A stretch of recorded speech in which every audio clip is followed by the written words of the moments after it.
Committee on Homeland Security and Public Safety will come to order. Clerk, call the roll. Chair Guillen. Here.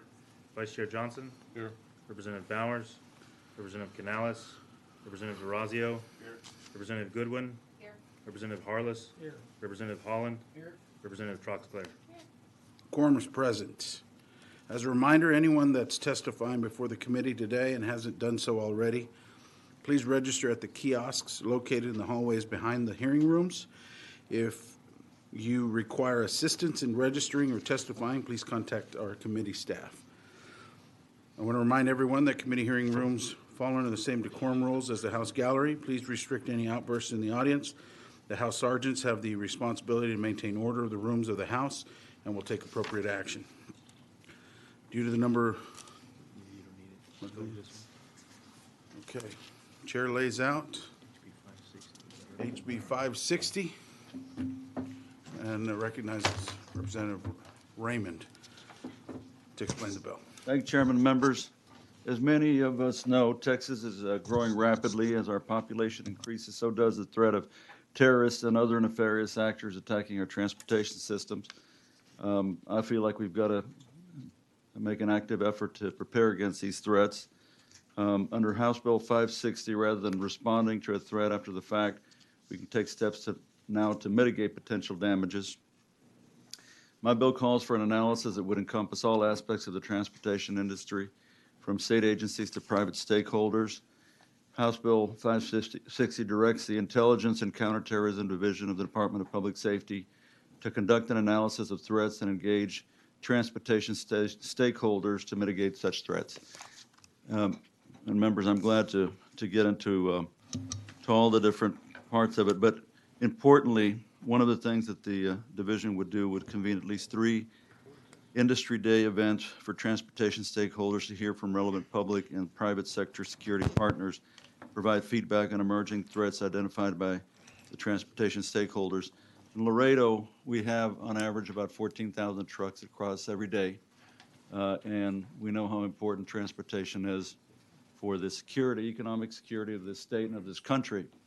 So this is one of those bills, members, that you'll be glad to know has a zero fiscal note because it won't cost anything. However, we really do have to be proactive. As you all know, the threat of terrorism continues to affect our society, whether it's cyber terrorism or soft targets, unfortunately.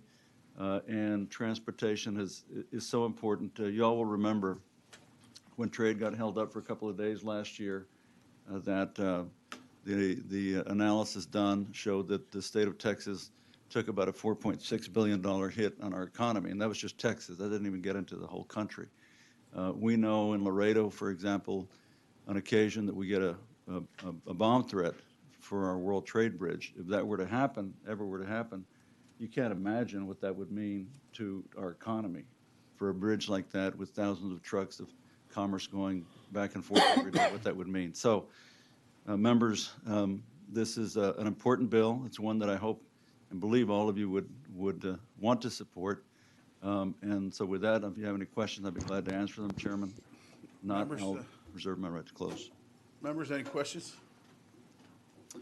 We do have resource witness not wishing to testify unless one of the members wants to bring them up from DPS. You want the resource witness? No. No question. Okay. Good. Is there anyone else wishing to testify on, for, or against House Bill 560? There being none, Chair recognizes Representative Raymond to close. Thank you, Chairman. Members, I'll visit with you again on the floor about this, but I hope to get all your support. And Chairman, if we do, then I would ask that you send this bill to local and consent calendars at the appropriate time, that being as soon as possible. Thank you, members. Appreciate you.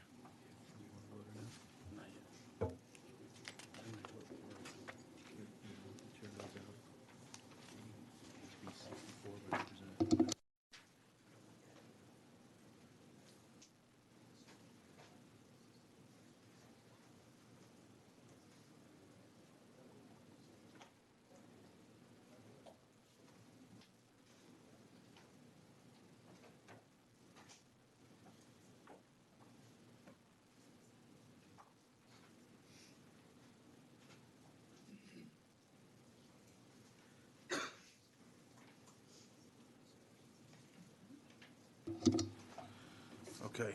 If there's no objection, the chair hears none. House Bill 560 by Raymond is left pending. Chair now lays out HB 64 by Chairman Landgraf. Recognizes Mr. Landgraf to explain the bill. Thank you, Mr. Chairman and members. I know that we have a lot of witnesses here for some other bills, so I'll just give the short version of the layout.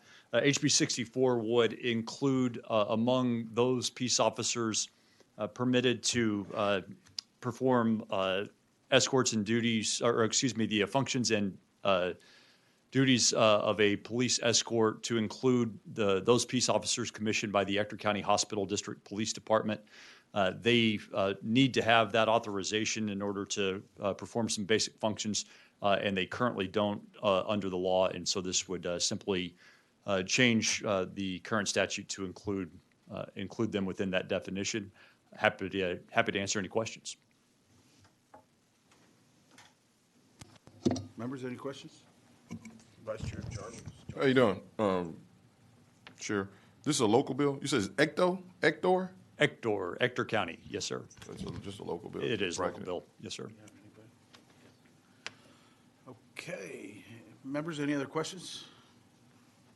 Okay, we'll call you back up because I think we do have somebody here to testify. Okay. Thank you, Mr. Chairman. Is that right? Yes.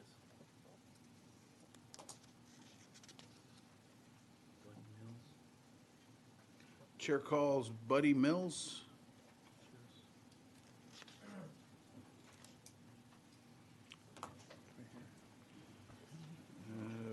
We show you registered as Buddy Mills, representing the Sheriff's Association of Texas.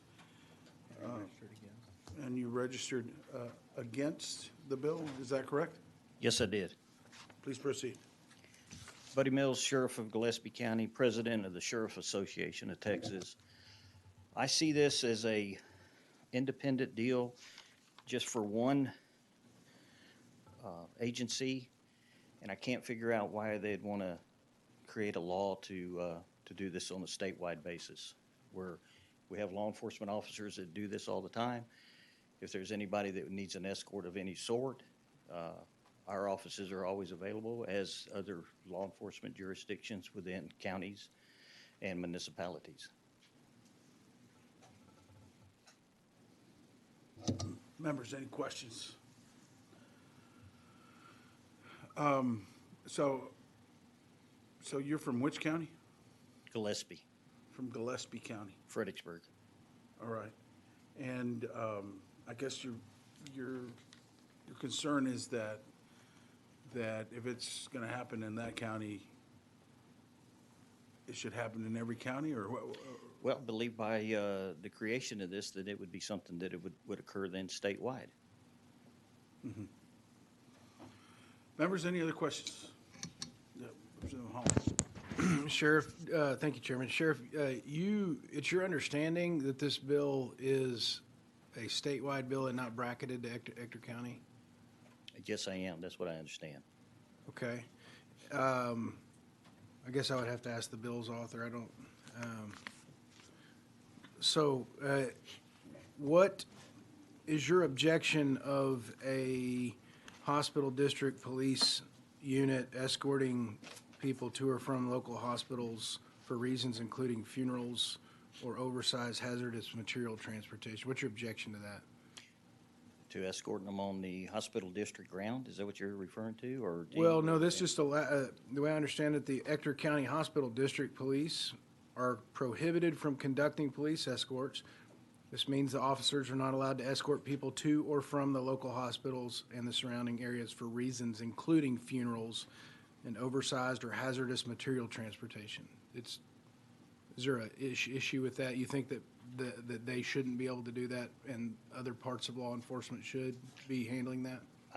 I believe that the other law enforcement agencies within those jurisdictions should be able to assist them and help them with anything that they need to do. When called upon, that's what we're here for. Okay, thank you for the clarification. Members, any other questions? Yes, Representative Cox Claire. Sheriff, so does your stance on the issue change if it's not just Ector County, or your stance is the same regardless of whether it's a local bill or a statewide bill? Yes, I believe that if you start creating something individually, then you'll checkerboard it across the entire state. And so I feel that there are agencies that are capable of handling those within the current jurisdictions. And are peace officers, this says they're already considered peace officers, the board of directors of a hospital district. But you don't feel like they should have that additional authority? Well, they have that, but they have it on the, from what I understand, on the hospital's grounds and the hospital's jurisdiction, Got it. and what they're actually assigned to. Thank you. Members, any other questions? Thank you, sir. Thank y'all. We also have a resource witness, not wishing to testify, but why don't we get that person up here? Let's, Chair calls David Palmer of the Texas Department of Public Safety.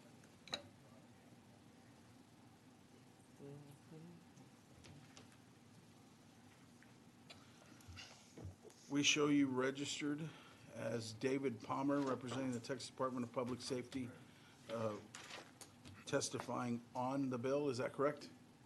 Yes, that's correct, sir. Okay. As far as you know, does this bill, is it just for one county, or does it apply to the whole state? Our reading of the bill is that it's basically specifically saying that the board of directors of Ector County Hospital District would be then listed under the peace officers that would be authorized to basically conduct escorts. Okay.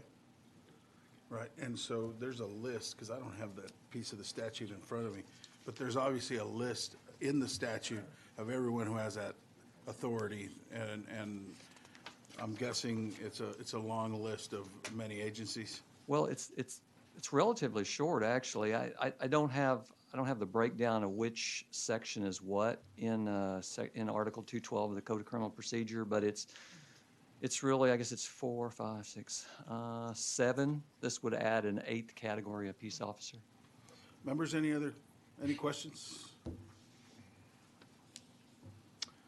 Okay, thank you. You're welcome, sir. Is there anyone else wishing to testify on, for, or against House Bill 64? There being none, Chair calls Chairman Landgraf to close.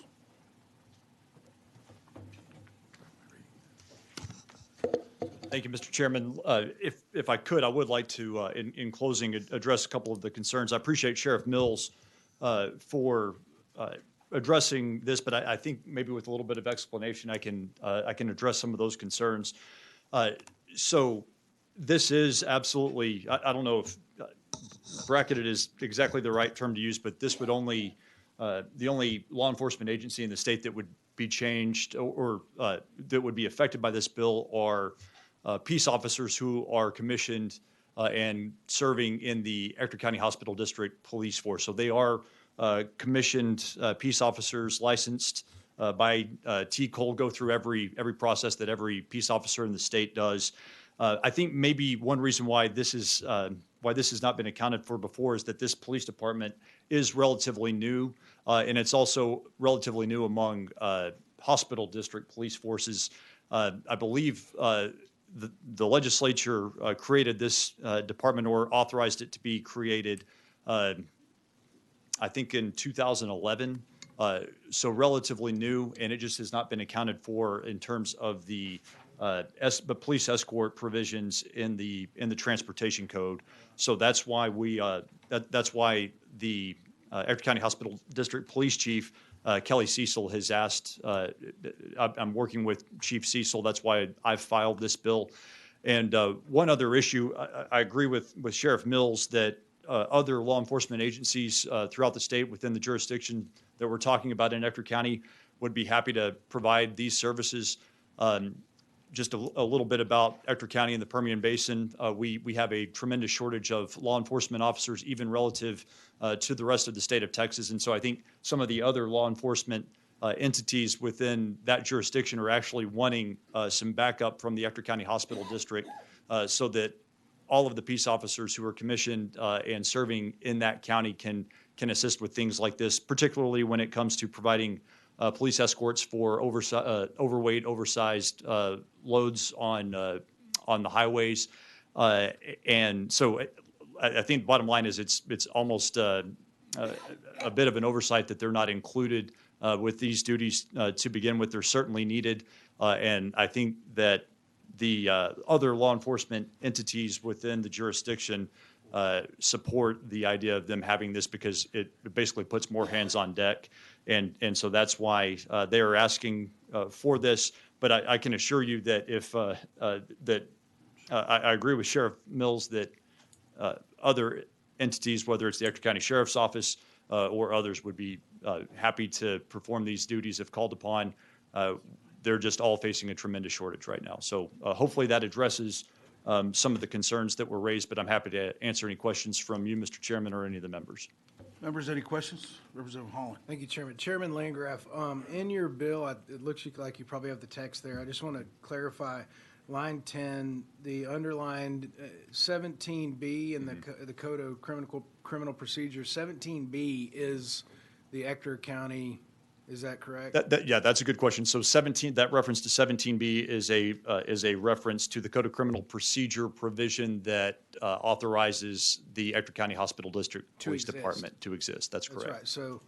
So that the one underlined thing shows that it absolutely only applies to Ector County Hospital District Police Department. That's correct, and that's certainly my intention. But I do believe that this is crafted in a way to only include that department. Wonderful. Thank you. The members, any other questions? Thank you. Okay. Yes. One quick question. I think you answered, I just want to clarify it. That would only pertain to that one county, correct? Ector County? So the Ector County Hospital District Police Department is operated and authorized by the Code of Criminal Procedure and the Ector County Hospital District itself, which is wholly within one county. In fact, the hospital district's boundaries are concurrent with the boundaries of Ector County itself. Yes. Thank you. Members, any other questions? Thank you. Thank you, Mr. Chairman.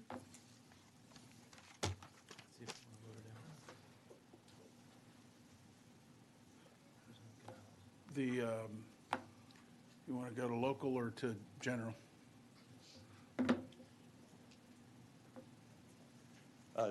General, please, Mr. Chairman. Okay.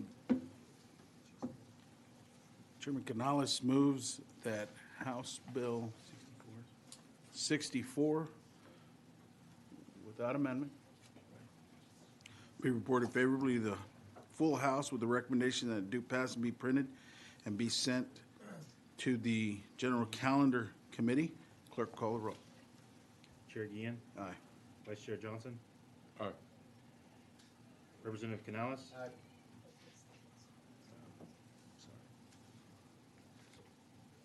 Representative DeRazio. Aye. Representative Goodwin. Aye. Representative Harless. Aye. Representative Holland. Aye. Representative Troxclair. There being 8 ayes, 0 nays, the motion prevails.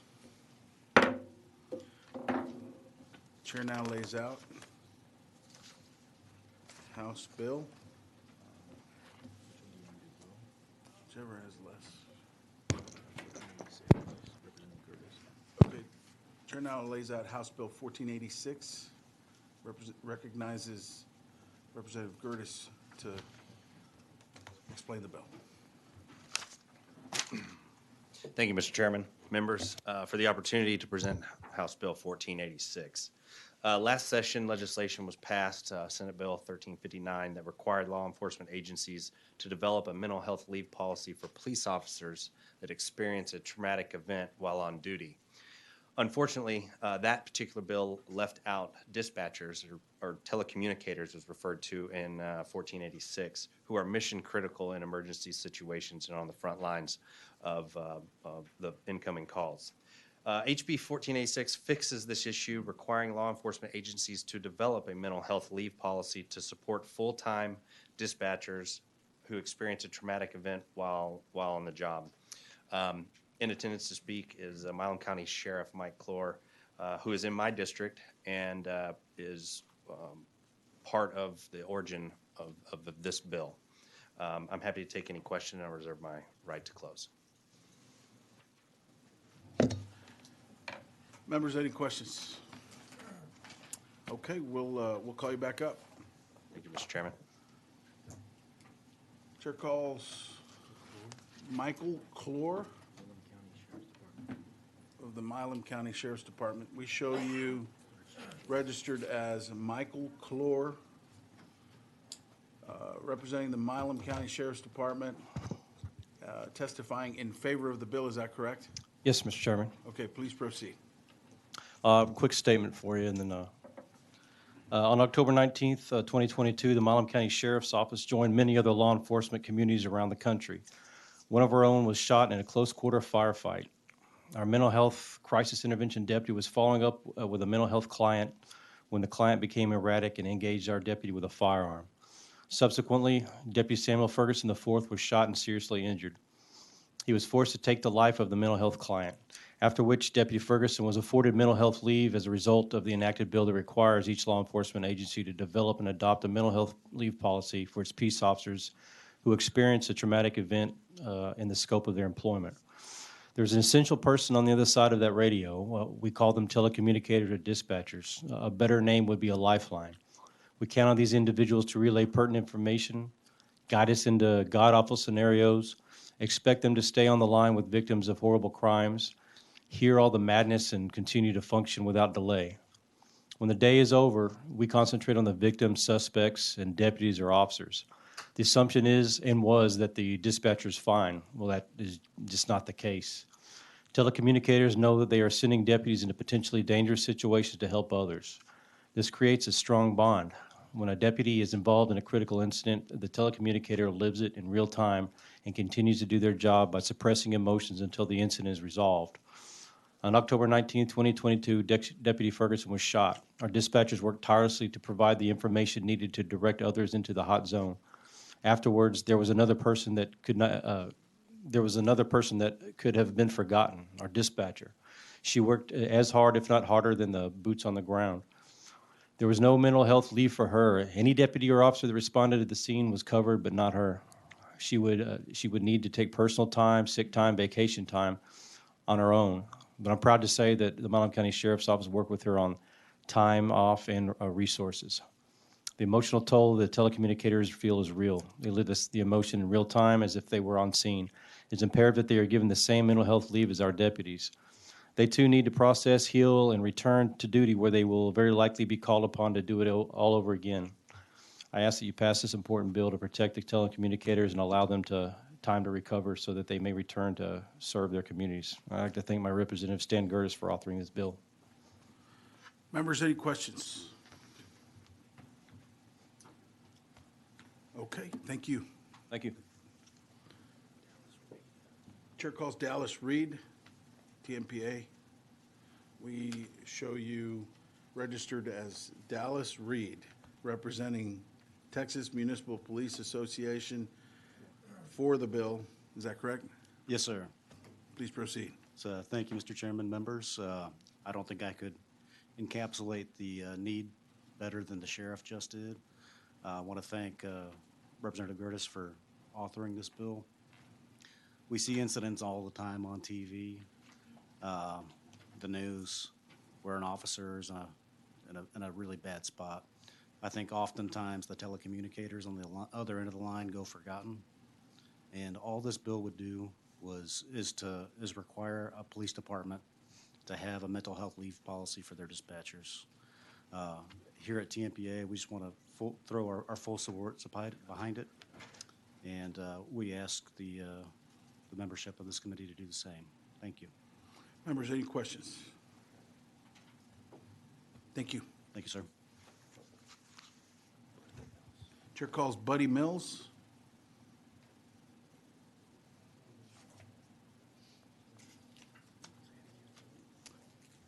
Chair calls Buddy Mills, representing the Sheriff's Association of Texas. We have you registered as Buddy Mills, representing the Sheriff's Association of Texas, testifying for the bill. Is that correct? I'm sorry, Mr. Chairman, I was out in the hall. Yeah, we have you registered as Buddy Mills, representing the Sheriff's Association of Texas, testifying for the bill. Is that correct? Yes, that's correct. Please proceed. And I, again, apologize because I didn't know exactly which bill are you talking about now, because I have a couple of them. We're on House Bill 1486 by Representative Gertis.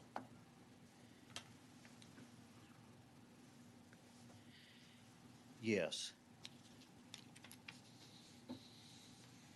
This is a very good bill. This is one that I signed on to adamantly support because I will tell you, as most of y'all well know, law enforcement is a very difficult job. And it does put a lot of stress on everybody that's involved in it, not only the person that actually has to do the job, but the families and everybody else. So when you have a crisis or concerned with how this job has affects you, and you need some help, be it mental health or whatever else kind of help you might need, the ability to be able to have that and the ability to be able to receive that necessary help is adamant so that you can continue to come back and be a viable, supportive member of your police department or sheriff's office and your telecommunicators. It should be something that is adamantly offered. We offer it through my office to, I don't have the telecommunicators, but I do have jailers and peace officers, and we have always helped them with any cause that they may have that leads to something that would be like a mental health day or a mental health week or a mental health 2 weeks, whatever it takes.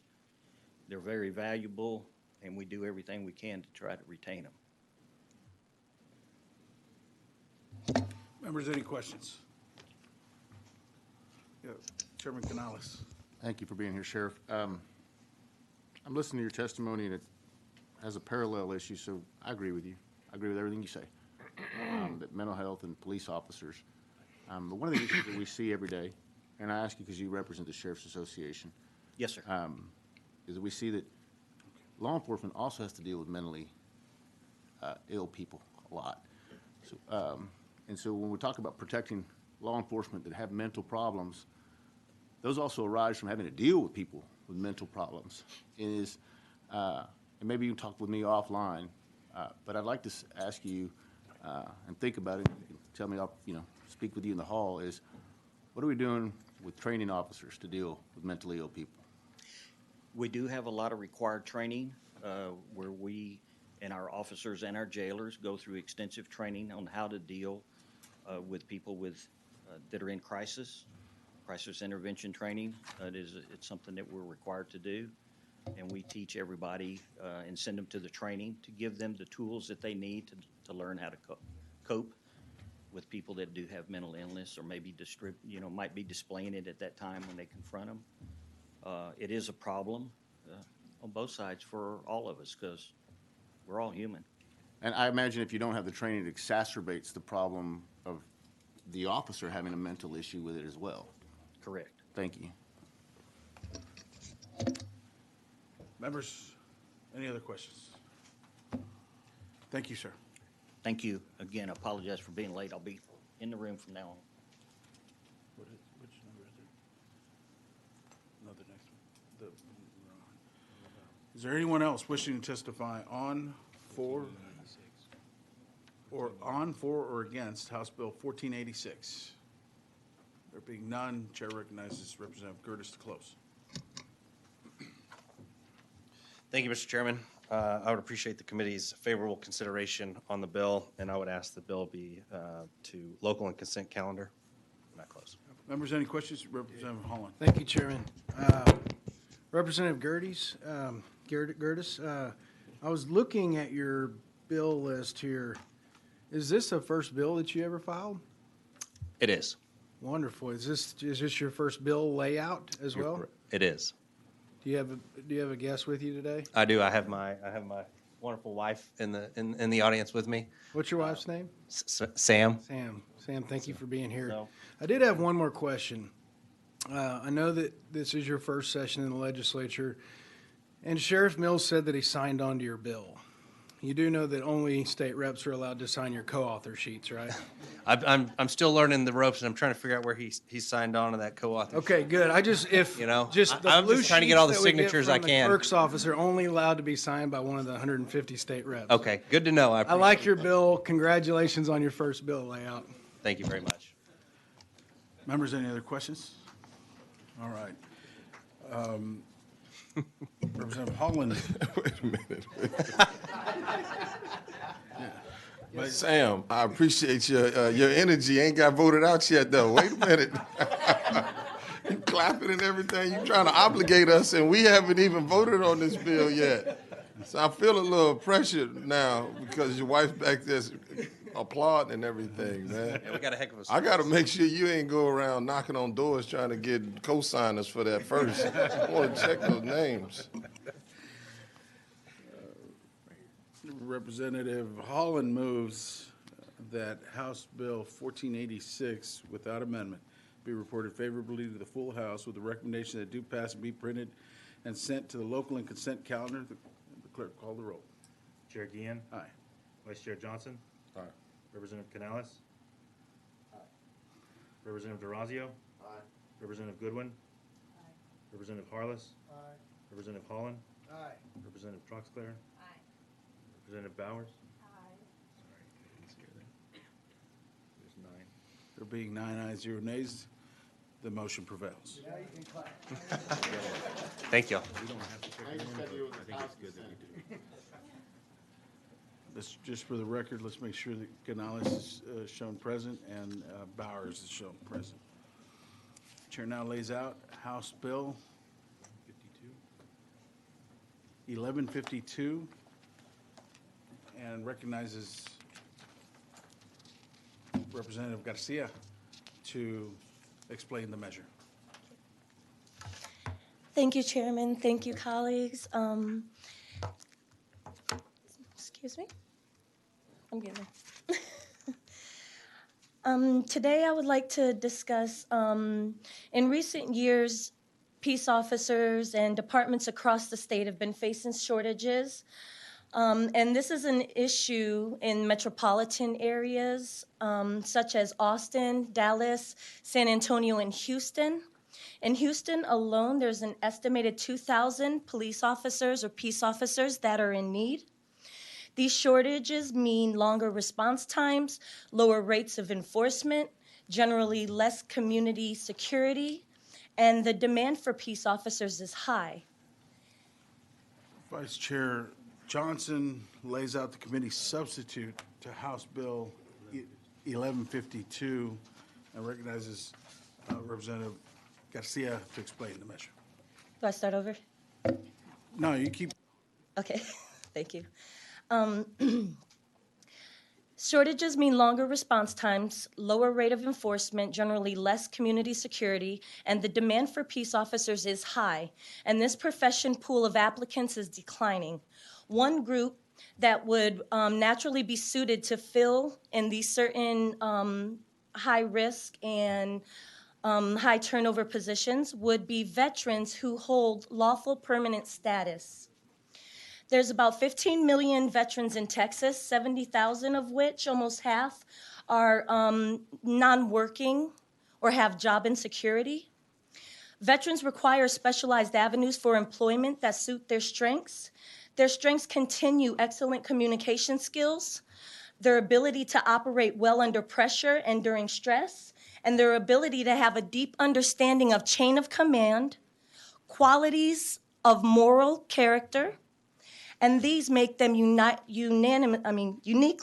qualified to serve as peace officers, regardless of their citizenship status.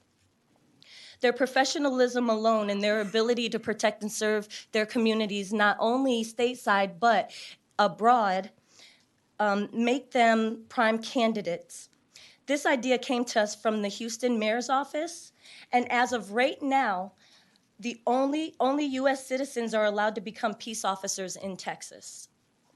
This limits the number of people that are available to serve in these positions and undermines the experience and sustainability that veterans already hold. House Bill 1152 would create an exemption for veterans who served a minimum of 2 years of honorable service and are lawful permanent residents to serve their communities legally and honorably, just as they have served their countries. And doing so, these peace officers must reach all statutory and regulatory requirements, meaning that this does not give a licensed permanent resident a peace officer status. What this does is give them the ability to apply. That is all. It gives them the ability to apply to protect and defend their communities. This bill would also help address our statewide shortage of peace officers and would also expand employment opportunities for many of the 70,000 Texans who are non-working veterans. In summary, House Bill 1152 would reduce shortages within police departments and peace officer positions, would improve safety of our communities, offer employment opportunities to veterans that suit their needs and their strengths, and also gives honor to those who serve their country in the military and are more qualified to serve their communities as officers, regardless of citizenship status, and would be valuable assets to any of our community's departments. It is our responsibility as a state to honor their service and to reduce the unnecessary barriers of veterans transitioning into civilian life. Lastly, after hearing from law enforcement agencies across the state, including sheriff's departments in Bexar County, we would also like to expand the scope of this bill to all TCOL licenses. This would allow law enforcement agencies across the state to meet critical work shortages from county jailers, 911 dispatchers, and other essential positions. Thank you, members, for your time, and with this, I reserve my right to close. Members, are any questions? Representative Canales? So I just, more of a comment that in addition to them not being able at this point to be licensed commissioned officers, are you aware that right now that we've got people that serve in the military that get convicted of a crime and get deported after they've served overseas or gotten a Purple Heart or a Medal Valor, Silver Star, you get deported? Are you aware of that? Yes, sir, I am. I am a retired Operation Iraqi Freedom veteran, and my husband is a Purple Heart veteran from Operation Enduring Freedom, and we have heard those horrible stories. And to be honest with you, I just want to express to this committee that these individuals quite literally are sacrificing their lives for a country that they want so desperately to belong to. They're willing to put their lives on the line in other countries, and I just want to afford them the opportunity to also extend that same gratitude to their communities, because this is what we serve for. Thank you for your service. Thank your husband for your service, and you've got a good bill. Thank you, sir. Representative DeRazio? It's good to see you, Joseph. Thank you, sir. I had just a quick question for you, and Yes. I appreciate what you're doing here. There's a term that you use that I am not familiar with, and it is that any of these veterans who apply for this license, they're also applicable for all TCO license. What is all TCO license? Well, there's various, we have our constables, we have jailers, 911 dispatchers, PD, sheriff's departments, and I think we want to be more encompassing of those avenues as well. Thank you. Yes, sir, thank you. Okay, members, any other questions? Are there any?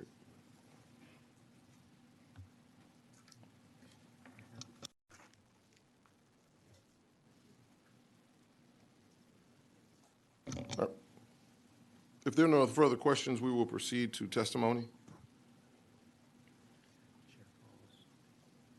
The chair calls Jessica Anderson with the Houston Police Department.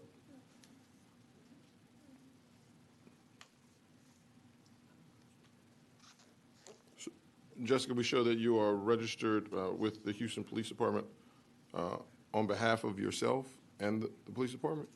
I'm here on behalf of the Houston Police Department. Houston Police Department. And and what's your position on the bill? I'm for the bill. You're for the bill. Okay. Go ahead. Yes, sir. My name is Jessica Anderson. I'm a commander with the Houston Police Department. I'm here on behalf of Chief Troy Finner and the department, and we're here in support of House Bill 1152. Thank you to Representative Vo and Garcia for carrying this for us. If you've been on this committee before, you may have seen me here before on this very thing. This is about the fourth session, I think, that we've tried to push this through.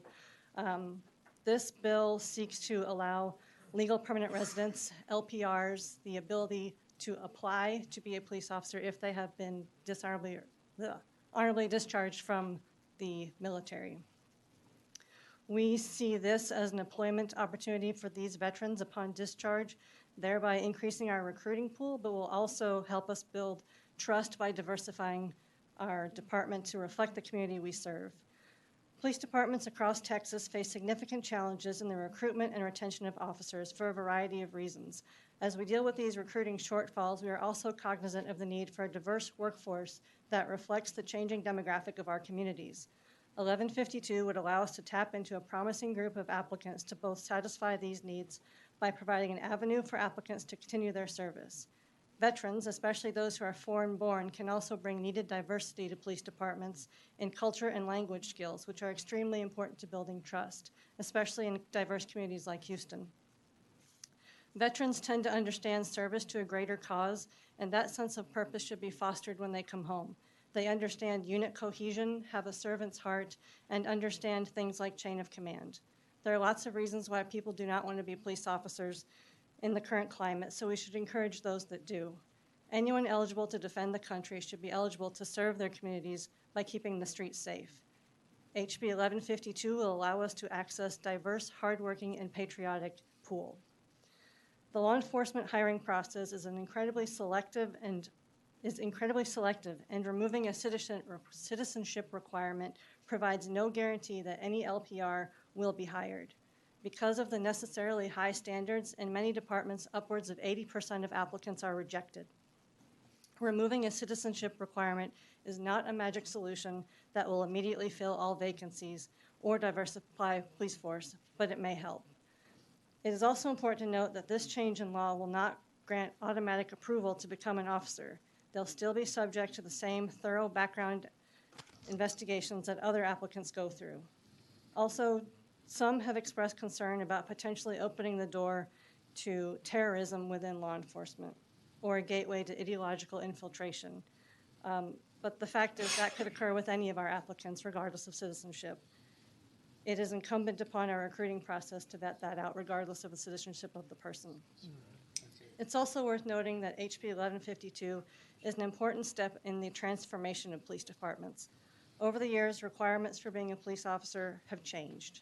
Gender, height, and race restrictions were removed as the focus shifted to an applicant's knowledge, skills, and ability to perform the job. Allowing LPR veterans to apply aligns with the evolution of qualifications and has already been adopted by a number of states, including Tennessee, Illinois, and Colorado.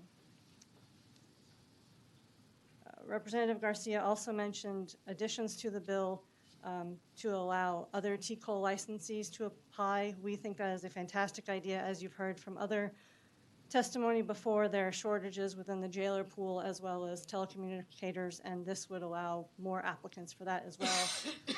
We also are supportive of any ideas to further broaden the scope of allowing more licensed permanent residents to apply to be police officers. With that, thank you for your time, and I'm happy to answer any questions. Members, are there any questions for the witness? Chairman Harless? Thank you, Vice Chair.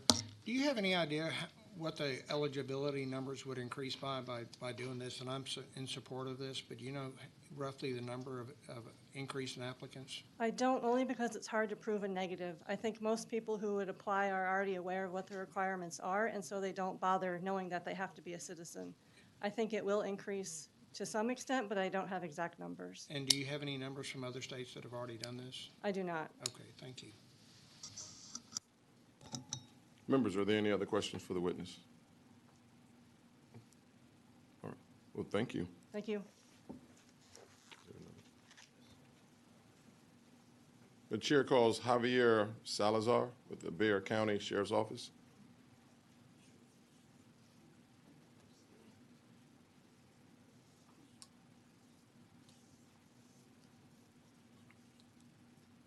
We show you are registered as Javier Salazar on behalf of Bexar County Sheriff's Office. Yes, sir. And you will be testifying in favor? Yes, sir, very much in favor. Is that correct? Yes, sir. Okay, thank you. Go ahead. Mr. Chair, Guillen, and members of the committee, thank you all so much for allowing me to come in and testify. Like the chief prior to me from HPD, I'm very much in favor of this. We are absolutely dealing with the realities of this every day.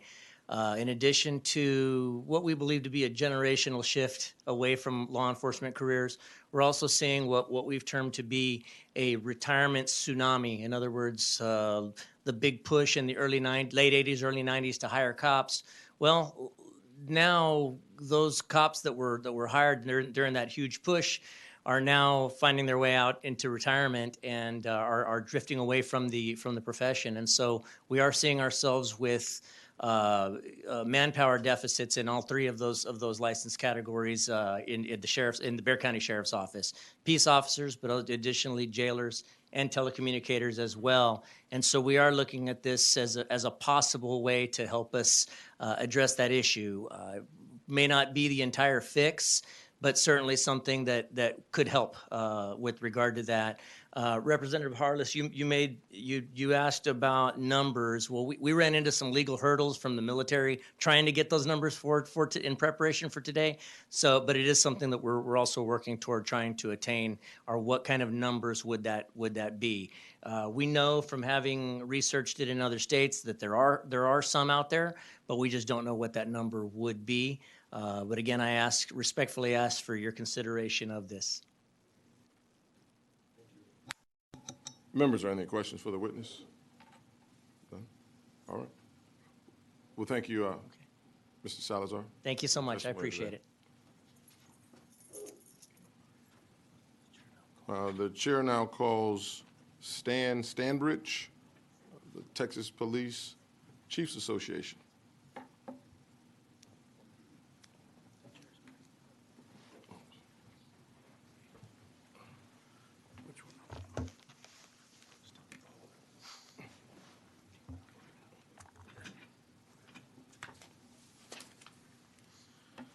We have you registered as Stan Stanbridge, representing the Texas Police Chiefs Association, testifying in favor of the bill. Is that correct? Yes, sir.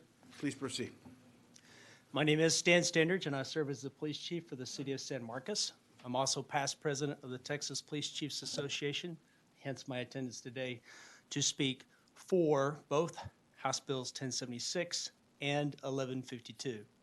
I mention both because it seems the primary architectural distinctions between these two, one is if you're a veteran and one is if you're not a veteran.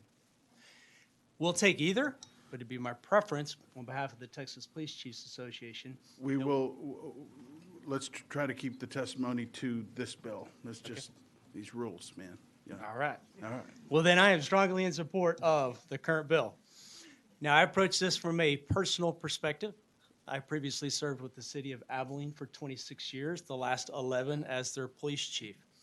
In doing so, I employed a victim services advocate. Her name is Katie. She is married to an exceptional person who was from Israel and had previously served with the Israeli Defense Forces. He wanted to become an Abilene police officer, which would have been a win-win for me because I could have employed both spouses. But under current law, you all know, as already stated, that cannot happen.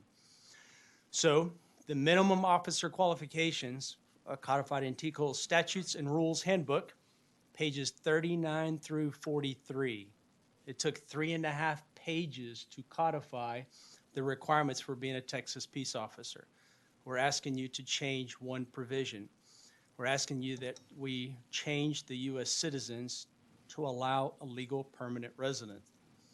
So who is a legal permanent resident? And I ask you, would you want this person responding to a 911 call in your home as a Texas peace officer?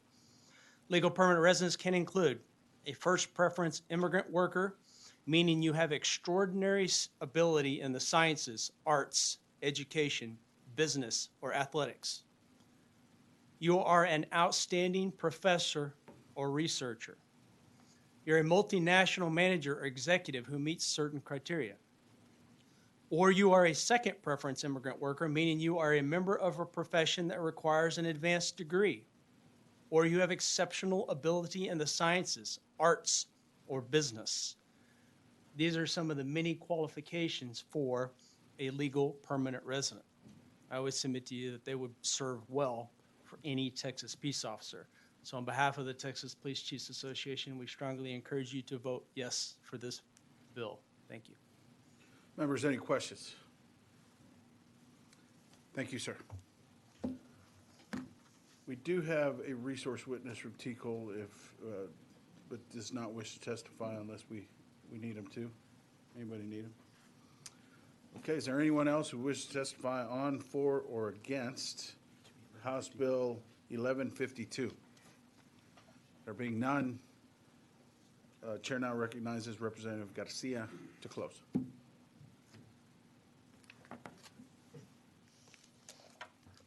Thank you, Chairman and members. The Houston mayor and former Texas State Representative Sylvester Turner asked for us to, continue with trying to get this passed.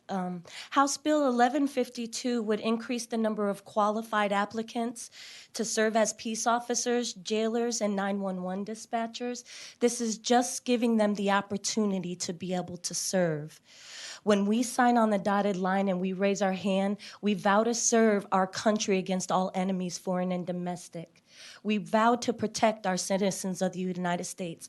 And I'm asking that you offer that same privilege for us to be able to allow permanent residents the opportunity to protect and serve their communities as well. With this, I please ask that you consider for local and consent calendars. And with that, I close. Thank you so much. Members, any questions? Okay. The committee substitute for House Bill 1152 is withdrawn, and if there's an objection, the bill will be left pending. Is there objection? Chair hears none. House Bill 1152 is left pending. Thank you. Chair now lays out House Bill. Is that right? 1076, and recognizes Chair Niave to explain the bill. Thank you, Mr. Chairman, and members, Vice Chair Johnson, and we have a committee substitute as well as handouts with information, data articles about the issue that we're trying to address in the state. Let me lay out the committee substitute. Representative Bowers lays out the committee substitute to House Bill 1076 and recognizes Chair Niave to explain this committee substitute. Thank you, Mr. Chairman and members. I'm incredibly honored to bring forward this legislation to you. We have some incredible law enforcement in this room that have traveled from across the state to testify about why we need House Bill 1076. And the fact is that right now, and you've heard a little bit about this, law enforcement agencies across the state are facing severe shortages. And so this legislation will help tackle that issue. I'm very thankful to our joint authors. We have Speaker Pro Tem Charlie Guerin, Representative Frederick Frazier, who's an active Dallas police officer, Representative Rafael Anchia, Representative Vo, who was here as well and who has done work on this issue. We want to thank them for all being our joint authors.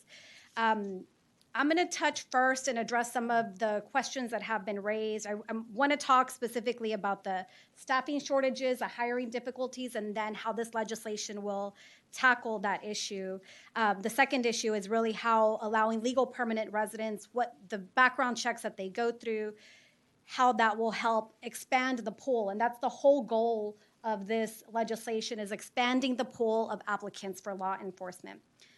Right now, we know that law enforcement across the state, they're working hard every single day to combat and decrease crime. And when we call law enforcement, when we dial 911, we expect and hope that they're going to show up right away. But the reality is that for many of the agencies across this state, the severe shortage of officers, they receive thousands of calls each day. And so they're not able to quickly respond to each as much as they want to because of the shortage. I'll give you an example. And our Fort Worth police chief is here, but in 24 hours, they get over 3,400 calls. Just in one day, this is one city. And because they get thousands of calls each day all across our state, they have to then prioritize the calls based on the urgency of the call. If there's an active crime in progress, if there's a shooting going down, if there's an officer down, that's an issue that's impacting all cities, is the wait times. Then you layer on top of that the fact that certain calls require that you have 2 officers to go in person. Situations like that are if there's a robbery in progress, if there's a hostage situation, domestic violence calls, that requires 2 officers to attend.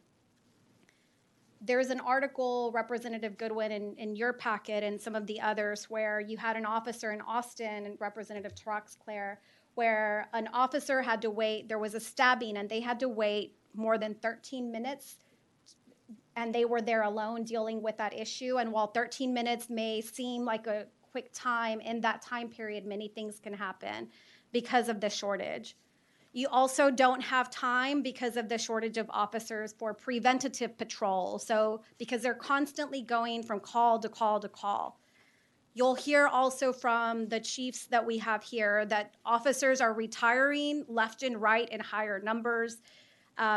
There's data as well, but there's been an 18% increase in a poll of police chiefs, 18% increase in resignations just from 20 to 21.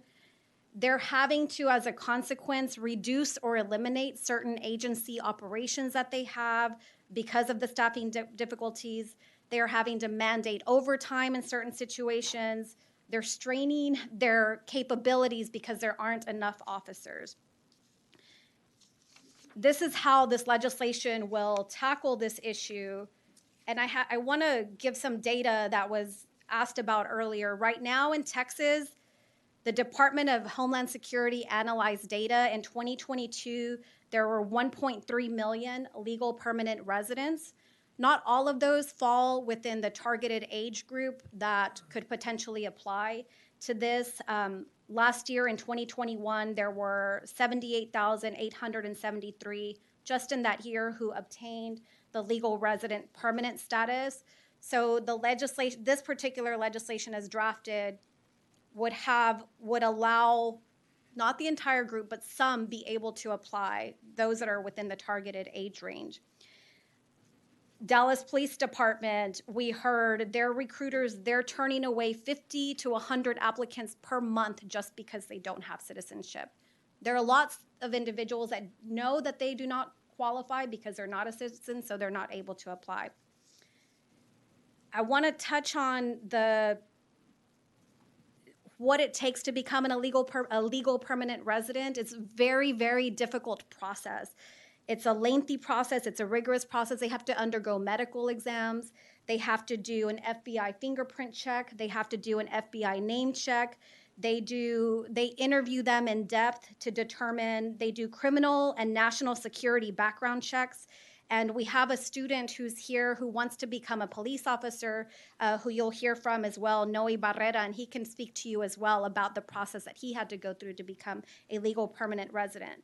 You layer that on top of the very rigorous process to even be accepted to be an officer. You have additional background checks, polygraph exams, drug screening. So for an individual legal permanent resident to be able to qualify under this, they're going to be dually vetted. And so there are at least 5 other Republican states that have passed legislation like this to allow legal permanent residents to be officers. And I want to reserve my time because I'm really honored about the individuals that you're going to hear from today. We have, I represent Dallas, Garland, and Mesquite. Our Dallas Police Chief, Eddie Garcia, is incredible. We know that they're incredibly busy. So the fact that we have 2 chiefs that are here. We have our Dallas Police Chief. He is the president of the Major City Chiefs Association for the entire country. I want to share with you, we also have the Fort Worth Police Chief, Neil Noakes, who you're going to hear from as well about the issues that we're facing. We have the National Latino Law Enforcement. We have Harris County Chief Sheriff's Deputy Mike Lee, and other organizations that are here in support, and others have been dropping cards. So with that, I want to reserve my time so that you can hear from law enforcement themselves about the need for this legislation. And I reserve my right to close, Mr. Chairman. Members, any questions of Chair Nyave? Okay, we'll call you back up. Okay, thank you. Chair calls Chief Eddie Garcia.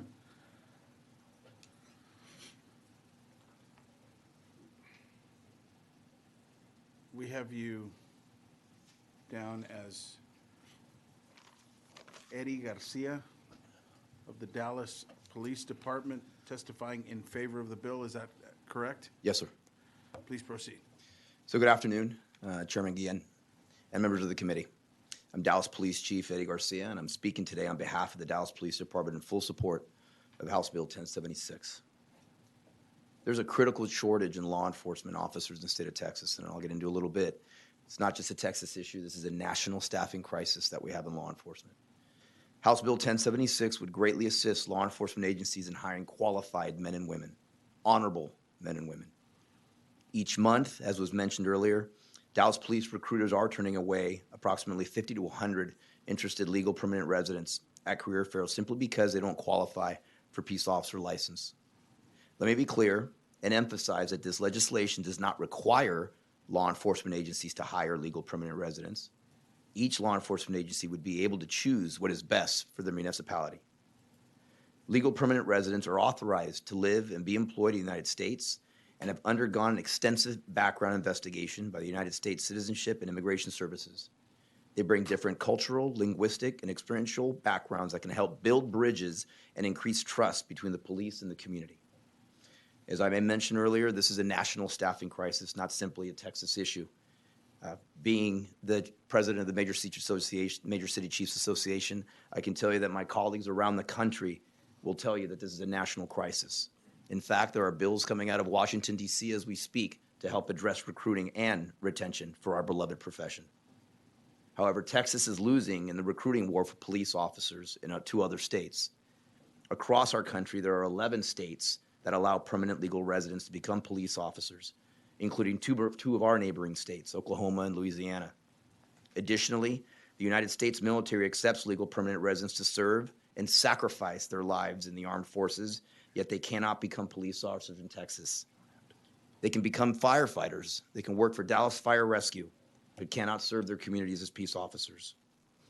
In sum, allowing legal permanent residents to become police officers would benefit Texas law enforcement agencies and the communities they serve. It would provide additional qualified candidates, enhance public safety, and support economic development by creating a robust pathway to a stable and honorable career.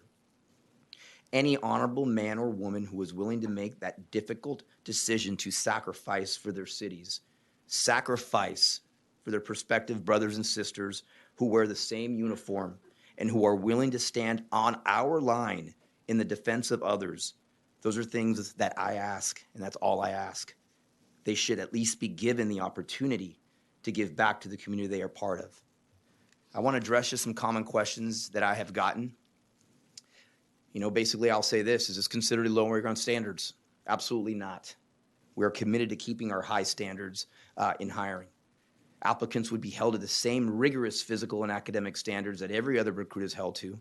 This simply allows agencies to have a larger applicant pool to recruit if they choose to. Another question that I've gotten is, how can we be certain that hiring a legal permanent resident to be a police officer is safe? Well, as was mentioned earlier by my sister officer from Houston, legal permanent residents have already undergone an extensive background check from the U.S. CIS. In addition to that, each law enforcement agency conducts its own rigorous background investigation, and DPD's background investigations include polygraph exam, drug screening, psychological screening, reference checks, and more.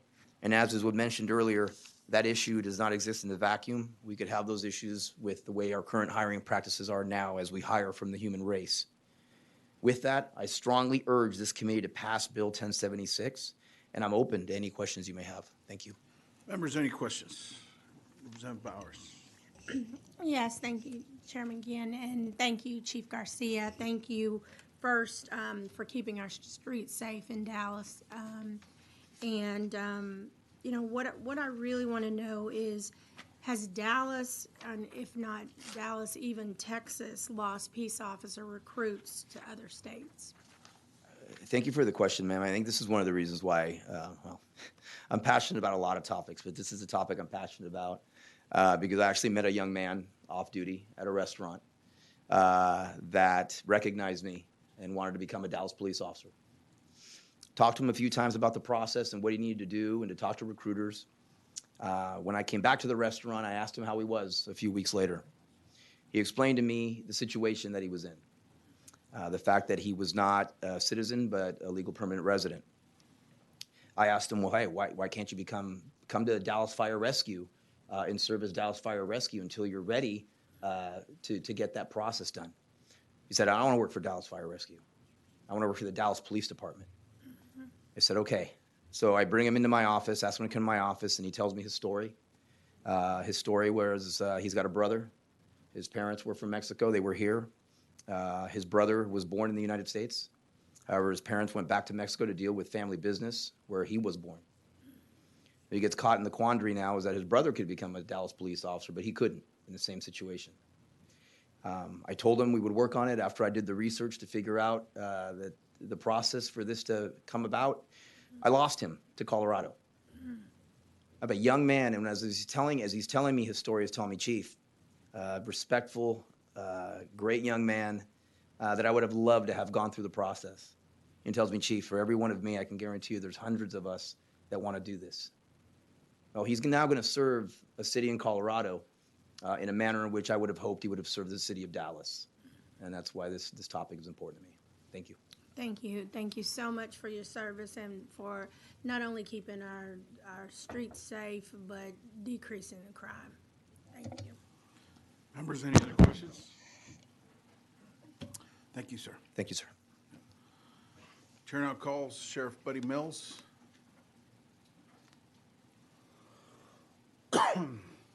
We have you registered as Buddy Mills, representing the Sheriff's Association of Texas, testifying in favor of the bill. Is that correct? Yes, sir, it is. Please proceed. Thank y'all so much. In order to save time for everybody else that needs to testify here today, I would just like to tell y'all that I was in full support of the bill as it was submitted, and more importantly, I'm committed to whatever substitute bill may put along here or added to this one that adds the jailers and the telecommunicators to this bill. Gives us the opportunity to have a larger base of people to draw from. Members, any questions? Thank you, sir. Thank y'all. Chair now calls Mike Lee. We have you registered as Mike Lee Harris County Sheriff's Office testifying in favor of the bill. Is that correct? That is correct. Please proceed. Good afternoon, Chairman Guillen and committee members, and thank you for allowing me to speak here this afternoon on behalf of House Bill 1076. I am the Chief Deputy of the Harris County Sheriff's Office, also known as the Pride of Texas, founded in 1837, largest sheriff's office in Texas and third largest in the country. And we're here to speak to you today about this bill, which deals with the hiring and the licensing of legal permanent residents as Texas peace officers.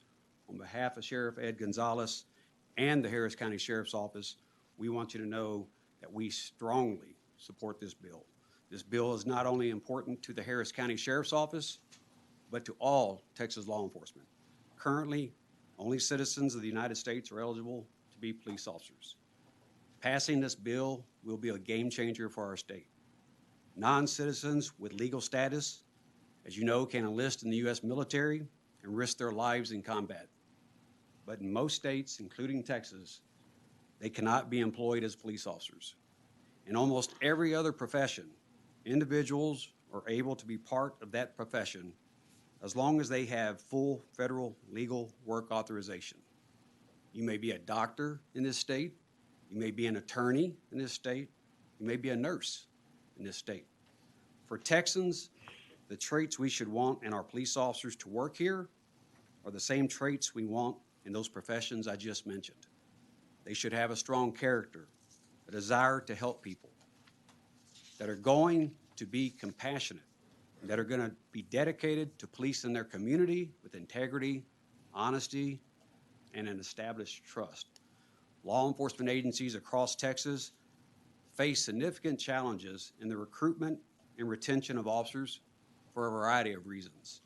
As we deal with these recruiting shortfalls, we are also cognizant of the need for a diverse workforce that reflects the changing demographic of our communities. That is vitally important in large urban areas in Texas, such as Dallas, Houston, and Harris County. The policing profession should consist of men and women who look like the community they serve.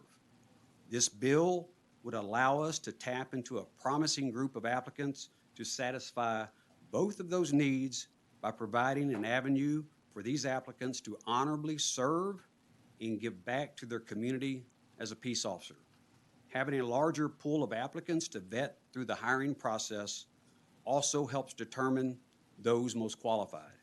House Bill 1076 does not lower the standards for becoming a peace officer. And it should be very clear, we're not talking about undocumented workers here. The applicant has to be a legal permanent resident of the United States. They have met all federal employment laws and have to meet every other qualification and requirement for licensing as a Texas police officer. I believe Texas should join the growing list of states that are making this change. Thank you for the opportunity to speak with you today, and I welcome any questions. Members, any questions? Representative Holland. Thank you, Chairman.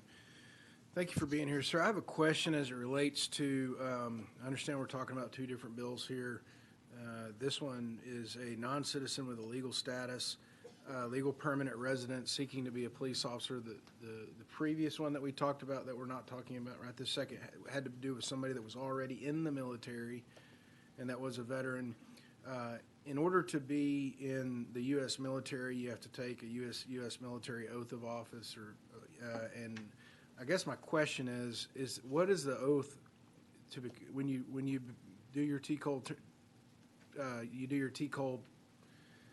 training, you become commissioned by the agency, and you swear in an officer of any sort. Do they take an oath of office similar to that we take to serve here, that a military officer or military personnel would take to serve in the U.S. military? What is the, I guess what I'm saying is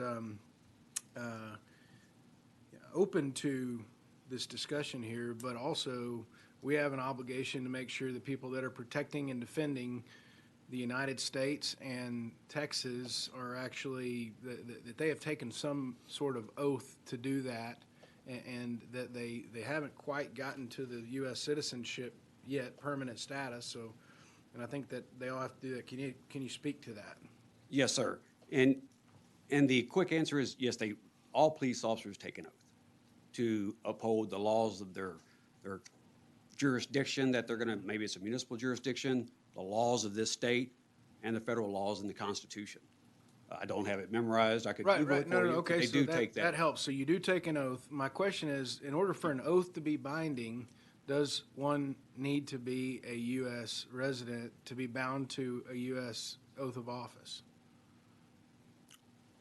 In the situation that we're describing here, it would be similar to what the oath is in the U.S. military. Right. I For a guess non- my question would be for both, but I can't talk about the previous bill. I wish that I would have thought about it with the previous bill, but can a non-citizen with legal status take an oath of office to protect and defend the U.S. Constitution if they're not a U.S. resident? I don't want to get out of my lane here. Okay. I'm no legal expert. Okay, but I I mean, will, my understanding is they do take it in the military and they're non-citizen. All right. So I will have to talk with someone offline, Chairwoman, about what binds you to an oath of office if you're not if you're not a legal citizen. Thank you. You're welcome. Members, any other questions? Thank you, sir. Thank you.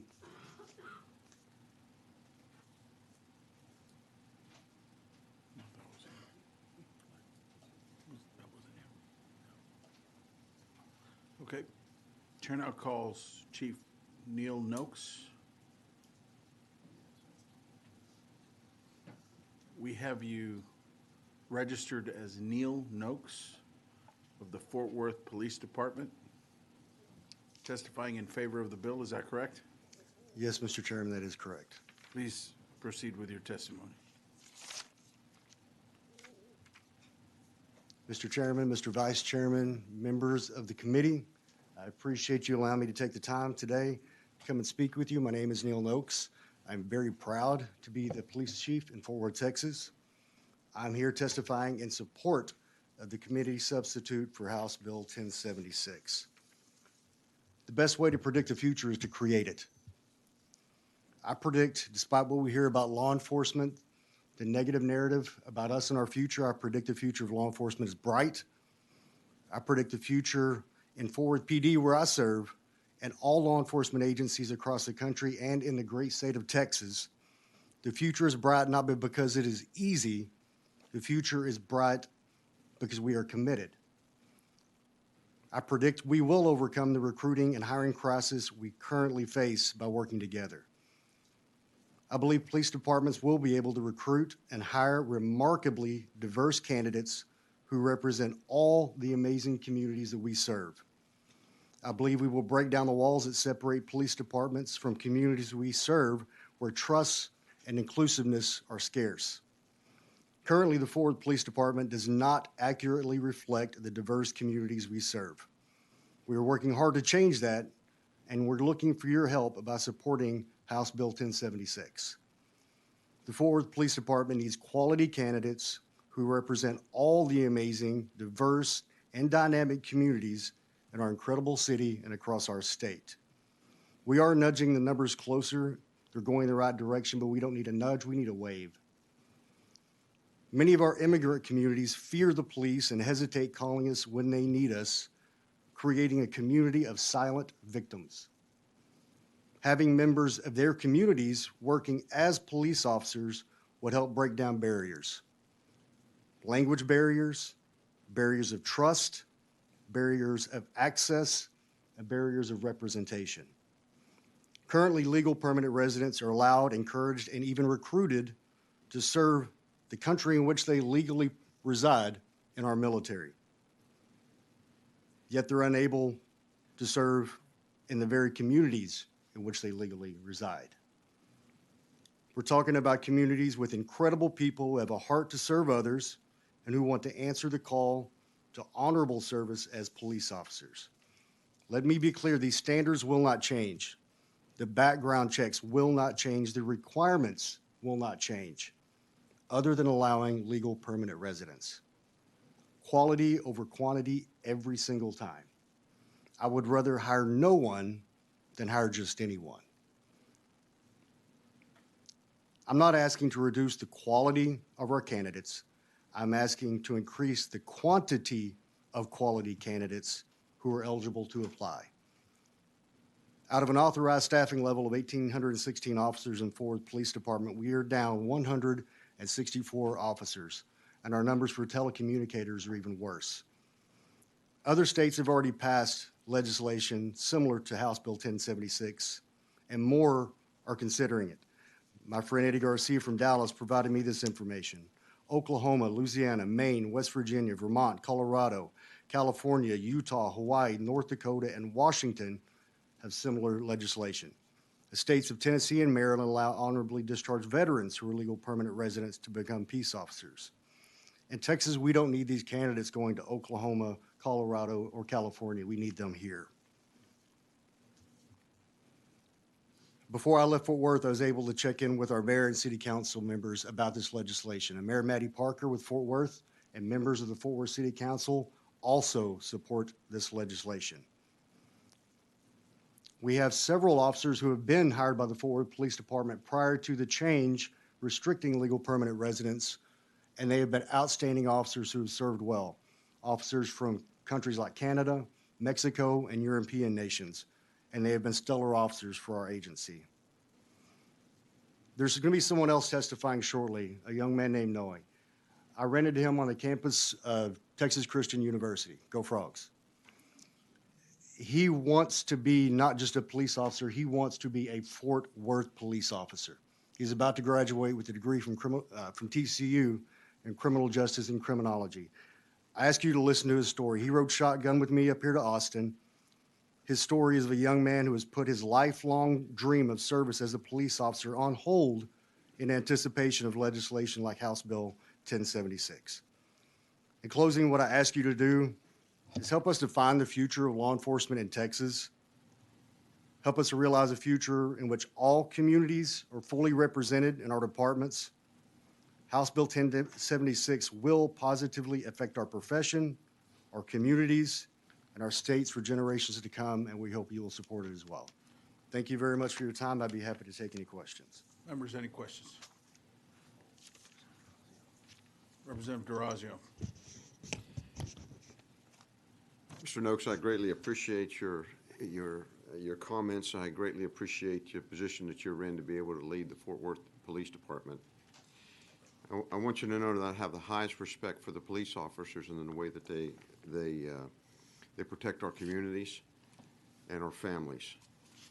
I just have a few things that I just need to get them off of my mind and get them answered. One of the questions that I have is, going to the previous legislation, if when you join the military, you renounce your citizenship of your country of origin. A veteran coming in to be a police officer on the needs that the police academy the police department needs, I have no problem with it. From the testimony that I've been hearing, because of all the staffing shortages, the question came through my mind is, why are our police officers leaving? Yesterday, outside of our condo, I have seen a street person vulgarly cussing out one of our DPS officers for just being a police officer. And I don't believe our police officers need to suffer that abuse from our citizens. And I take personal offense to that. And so one of the questions that I have is, what are we doing as a legislature, and what are we doing as our Texas citizens and our DAs and whatever we're doing, what are we doing to cause that? What authority are we taking away from our police department to allow citizens to overrun us and to demoralize our police officers? And so I have and then another thing, another challenge that I have, we've done missionary work, short-term missionary work on other parts of the world. And whenever we're, again, a veteran, I have no problem with. They've denounced their citizenship of the country of origin. We were over doing work in the Solomon Islands and in Vanuatu and other places. We've had other countries come in and negotiate with those smaller island nations to allow their people to come in and have citizenship in exchange for, they would build roads or something for them. Well, so many of these foreigners come in, and then they're granted citizenship, and then those foreigners are changing the entire country, and they're literally taking over and changing the culture. And so one of my challenges is with bringing in, even though they're legal residents, there's a lot of them coming in, and the border is as porous as can be. We don't know where they're coming from, or we don't have any identification. And we don't know what our federal government's going to do to legalize these people. And then our police departments, having the records that they have, and they find a good candidate, and I know there's a certain process that you go through, what's going to prevent people from slipping through and then working not in the best interests of our police department and our communities? Very great questions, Representative Durazio. I actually think House Bill 1076 could help in that respect. There's always a threat, no matter who we hire, that someone slips through the cracks, regardless of whether they are a U.S. citizen or whether they're a legal permanent resident. We have seen domestic terrorism across our country, unfortunately, in higher numbers over the last couple of decades. If we were to say, with the scenario you proposed, that we have a group of residents who come in from other countries who may be causing issues or may be involved in questionable activities, how great would it be to have someone who represents that community, as in understanding the culture, understanding the background, understanding where they're coming from, who we vet thoroughly, bring into our department, train in investigative techniques, train in ways that they can connect with those residents and do everything they can, not only to prevent any kind of illegal activity on the part of the community they represent, they can also be great ambassadors for our department, our city, and our state to try to make sure we're all playing from the same position.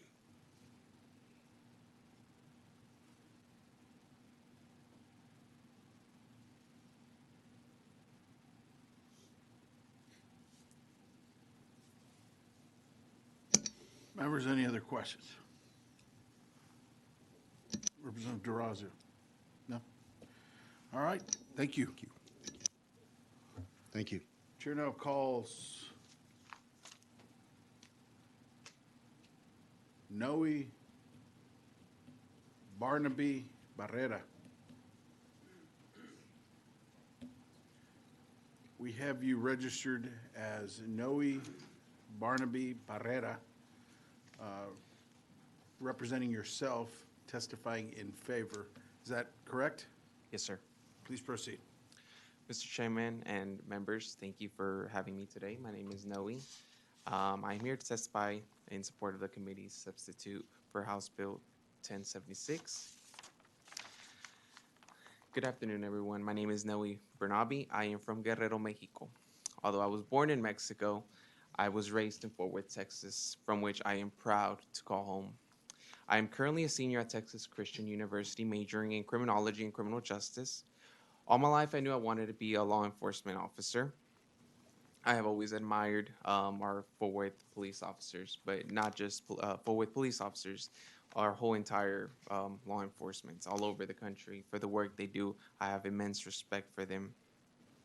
However, while pursuing my degree in criminology and criminal justice, I discovered I couldn't become a police officer in the city I grew up in, nor any other city in the state of Texas, because of one requirement I did not fulfill, which was U.S. citizenship. I thought being a legal permanent resident was enough to prove my employment authorization, and then I would let my attributes speak for itself as I pursued a career in law enforcement. Becoming a lawful permanent resident was not easy.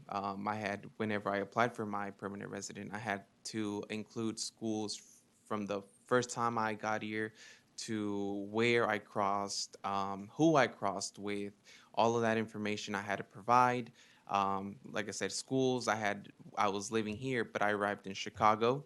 I lived there for 1 year, and we had to reach out to every single school and get paperwork from them in order for me to prove that I had been there since that year.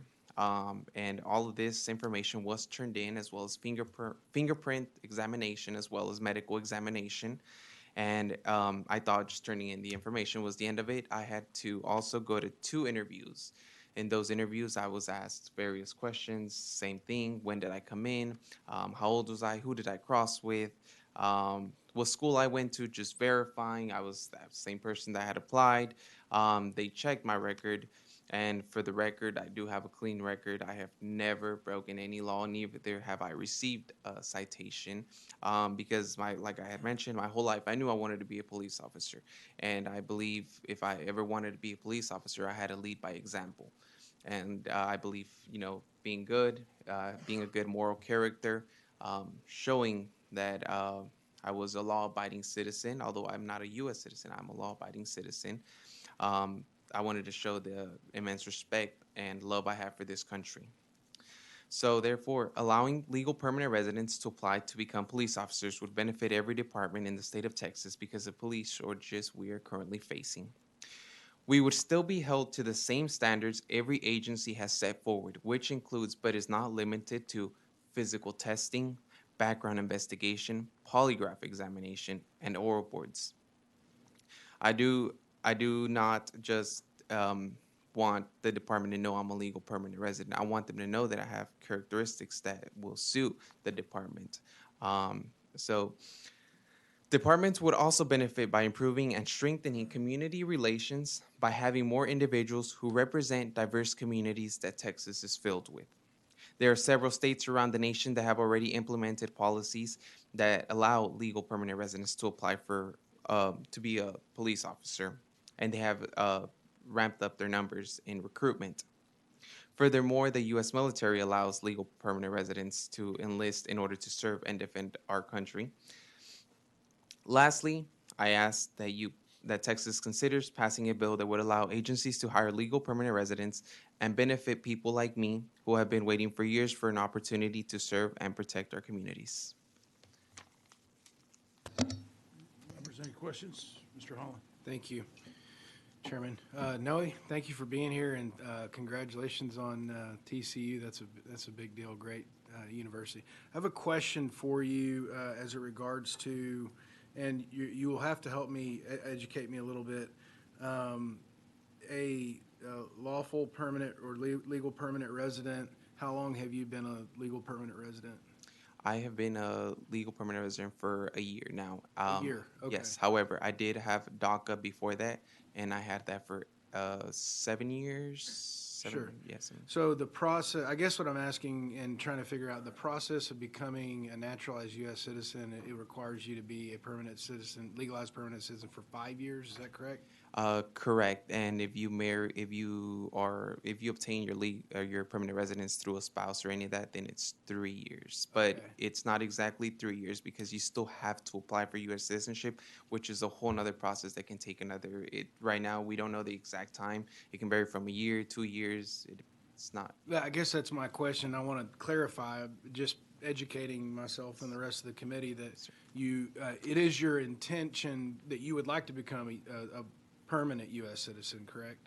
Correct. And in which case you could do that. You could apply to be a police officer in Fort Worth if you were a naturalized U.S. citizen, but because you're about to graduate from college and you have a gap of anywhere from 2 to you would have to 4 more years plus the process. Right. So you would have to wait 6, 7 years to become a police officer as it sits right now. Correct. Okay, that was my question. Thank you. Members, any other questions? Thank you, sir. Thank you. Chair now calls Nestor Martinez, National Latino Law Enforcement Organization of Fort Worth. We have you registered as Nestor Martinez, representing the National Latino Law Enforcement Organization of Fort Worth, testifying in favor. Is that correct? That's correct. Please proceed with your testimony. Good afternoon, Chairman, Vice Chair. Thank you for having us out here, as well as the committee. Some of the things that I've been hearing throughout this testimony is reflective of everything that we've experienced. I've been a Fort Worth officer for 22 years. Along with the role that I have served as Latino Law Enforcement President, we continue to experience the difficulties in getting recruits consistently through that door. We're literally out of ideas. Some of y'all may actually be familiar with some of the campaigns that we have in Fort Worth via our social media and our Big B campaign that was very well received by a lot of folks, but that level of numbers just still doesn't catch up. Recently, we had an academy class, a smaller one, of about 28 officers, but with that, the same amount of 28 officers retired at the same time, which left us back at 0. So again, just to kind of reiterate and echo some of the statements that everybody has, this would open up a whole new door, a whole new avenue of qualified applicants that have to be vetted and are still going through our rigorous training through our police academy and every other safeguards that we have to make sure they're qualified to serve our communities. Also, you know, the benefit of the citizens to open this door again would be, you know, our response times, our quality of service, our just ability to come back and show that we are legitimately trying to build this department to reflect the communities that they serve. So with that said, I won't be too long, but like I said, I'm very much for this bill and hope that it does pass and everybody does take in consideration. Members, any other questions? Thank you. Thank you. Chair now calls George Aranda, National Latino Law Enforcement Organization. We have you registered as George Aranda, representing the National Latino Law Enforcement Organization, testifying in favor of the bill. Is that correct? That's correct, sir. Please proceed with your testimony. Well, thank you, Rep. Guillen and the committee. My name is George Aranda. I'm a 31-year law enforcement police officer, supervisor, and I wear 2 hats. I work for the Dallas Police Department, and I'm also the national director for the National Latino Law Enforcement Organization, which represents about 14 chapters throughout the country, about 20,000 officers throughout the United States. And I'm here in support of 1076. I'm gonna tell you a little story. When I was the recruiting sergeant for the Dallas Police Department, I did 10 years in the recruiting unit. And as I sent out my recruiters to the southern border cities of the state of Texas, California, Arizona, California, and Florida, we came upon hundreds of applicants who were 4-year degree-holding individuals, also individuals who served the military, but were ineligible to apply to become members of the Dallas Police Department because of permanent resident status. And supporting 1076 would only increase the pool, which you've heard from numerous individuals who continue to state the same. And within my 31 years, within the last 5 years, we've seen a decrease of about 600 officers within the Dallas Police Department because of retention and retirements, et cetera.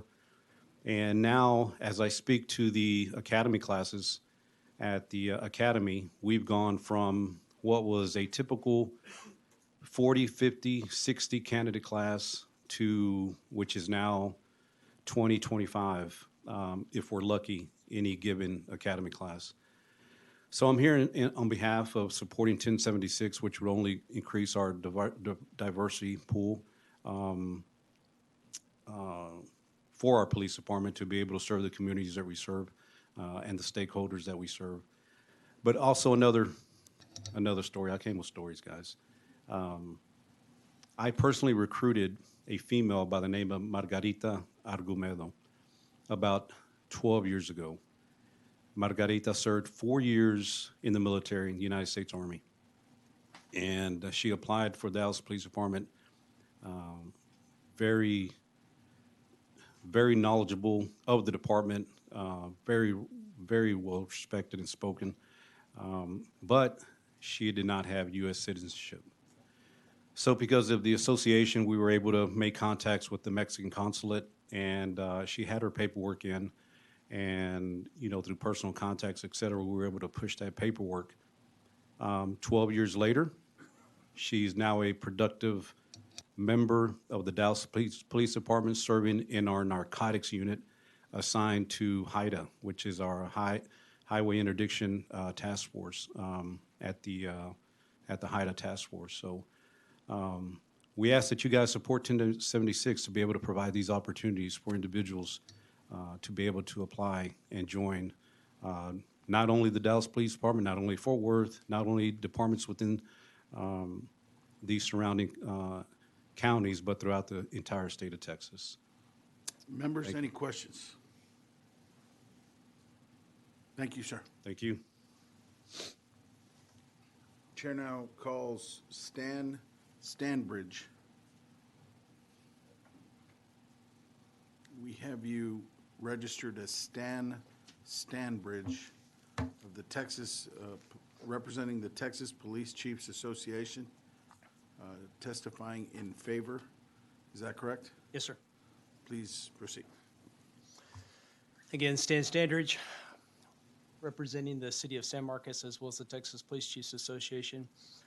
I think it's important to note that Texas currently has 78,812 peace officers. I'll say that again. Texas has 78,812 peace officers. It's equally important to recognize that Texas's current population is 29.53 million. If you do the math, Texas law enforcement represents less than 1% of our aggregate population. As Chief Garcia correctly said, we have a staffing crisis in our chosen profession.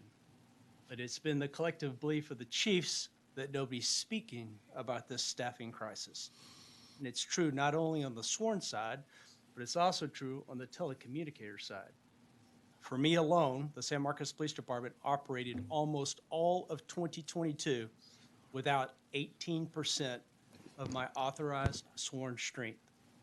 I also had a lack of 43% of my authorized strength in telecommunications. So 18% on the sworn, 43% on TCOs. So I encourage you to support House Bill 1076 so that we can collectively address this staffing crisis. Thank you. Members, any questions? Thank you, sir. We do have two people here that do not wish to testify but are here as resource witnesses. Think we need them? Okay. Is there anyone else wishing to testify on, for, or against the committee substitute to House Bill 1076? There being none, Chair calls Chair Niave Criado to close. I got it right this time. Thank you, Mr. Chairman. And I'll say my husband's in the room, and so I'm still getting used to adding the new name. Deputy Chief Criado with the Fort Worth Police Department is here with us as well. And I want to thank him and all the officers and chiefs that are here speaking on behalf of this legislation. I also want to thank Lieutenant Julio Gonzalez from Dallas Police Department and Lieutenant Gabriel Candelaria as well, who have been all just helpful in us getting us the information. I want to read the oath of office to Representative Holland's question and Representative Durazio. So this is for Dallas Police Department. It says, I state your name, do solemnly swear or affirm that I will faithfully execute the duties of the office of police officer of the city of Dallas, Dallas County, Texas, and will, to the best of my ability, preserve, protect, and defend the Constitution and laws of the United States and the state of Texas. I furthermore solemnly swear or affirm that I have not directly nor indirectly paid, offered, or promised to pay, contributed, nor promised to contribute any money, valuable thing, or promised any public office or employment as a reward to secure my appointment, so help me God. And so that's the oath that Dallas PD uses for officers, that an individual who would qualify and goes through all of this rigorous vetting from the United States and our local police departments would have to state. The Dallas Fire Department, for example, that does allow legal permanent residents, they also require an oath as well. And so those things are in place, and they're individuals who want to become citizens. The gap in the time that it would take for them, like my husband, for example, joined when he was very young. He's served with the department for 30 years. And so getting those officers earlier on is really essential to building out the department and getting them the training early on. So this is their rigorous vetting process. It's a severe issue. This will help address it without talking about other legislation. This gives us a substantive good pool of applicants. The number of individuals that are, that are veterans and legal permanent is also a lot smaller. So what I've heard from the representatives that are here, the chiefs and law enforcement that are here, this will make a big difference. This will do something, and it gives a good number for them to pick from. And they still have to go through all the vetting process. So we're trying to do something to address the issues that are facing lots of our communities. I'm happy to answer any additional questions. It's bipartisan, and I would respectfully request each of your favorable consideration of this bill. Representative Holland. Thank you, Mr. Chair. Chairwoman, thank you so much. I have enjoyed listening to all the testimony and learning a little bit more about this. One of the questions I have on the oath of office specifically, which is not as much, I understand the oath, but I don't know legally what requires someone to be bound to an oath just by saying it, unless they were, I guess maybe the oath is, maybe that's the part of it, but so let me think about that portion of it. Mm-hmm. The next question I have, and in reading your bill, I noticed that it just talks about a person with legal permanent resident. So I guess one of my questions would be, would you be open to a process in your bill, just discussing it, that would maybe require that the person had made application for U.S. citizenship? And maybe one of the questions, the reason I say this is I understand that the barrier, we have lots of barriers that the federal government is putting on us right now. And this is a particularly really bad one. The young man, Noe, that came up and talked, he would probably make a fine Fort Worth officer, but he's got to wait a while. I would feel a little bit more comfortable, and not that we can talk to every single person and see their success story like that, but if we knew that another requirement was that because I think it adds another layer of accountability to the person making the application. If we are willing to change our law, the statute, to allow you to fulfill a dream, would you at least give us a little bit of assurance that you're working towards that citizenship? We know it's hard. We know it takes 5 years or 6 or 8 years. But I think that the people that really want to do that would go and say, I'm going to make my application, or I intend to make my application. I know that he can't even do that yet, so he might have to wait,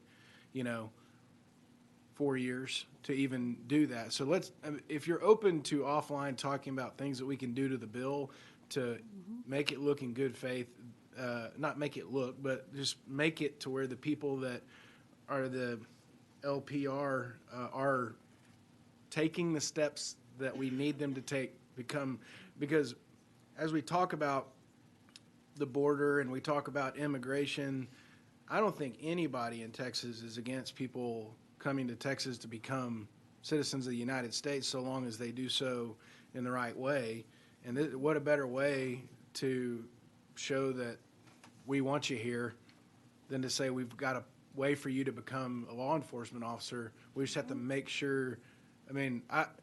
You're going to have to get a lot more people than us 9 comfortable with this concept, and I would like to try to work with you on that. Yeah, I'd love to work with you, Representative. And these are people who have gone through the legal process to get to where they are. And what we'll do is we'll get with immigration attorneys, for example, because if we were to do something like that, I'd want to make sure that the language is correct.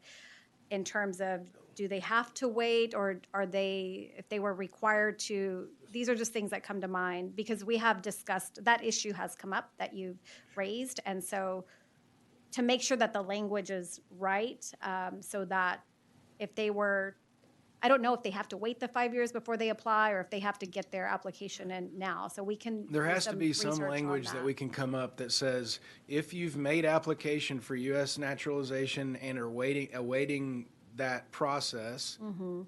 and are a legal permanent, lawful permanent resident, or that you're, whatever Noe's situation is, I mean, I don't know how long he's had the ability to, but maybe the law's changed now, or if you have a undergraduate degree from, something, I mean, I don't know what it might be. That Yeah. maybe that's a bad example, but all I'm saying is there has to be an either or, one of them being that if you've made application for U.S. naturalization. I hear you, and the people that I anticipate would be applying want to become citizens absolutely. and want to contribute and give back Sure. in this way. And so, yeah, we'll research that, and then happy to visit as well Thank you, about it. Chairwoman. Thank you, Representative. Representative Durazio. Could you have your husband raise his hand? Oh, yes. This is Kiki Criado. I actually met a lot of the law enforcement and, the people who testified today. I've met my husband through them, and so I've worked with them in the community in Dallas, and so I know he has served, and very proud of him, and as well as all the members that are here. So we want to deliver solutions, because this is a real severe staffing shortage that they need, and that's why we're here. They're asking for our help. Thank you. Members, any other questions? Thank you. Thank you, Mr. Chairman. I close. The committee substitute to House Bill 1076 is withdrawn, and if there's no objection, the bill will be left pending. Is there objection? Chair hears none. House Bill 1076 is left pending. Chair now lays out House Bill 1275 and recognizes Representative Glesa to explain the bill.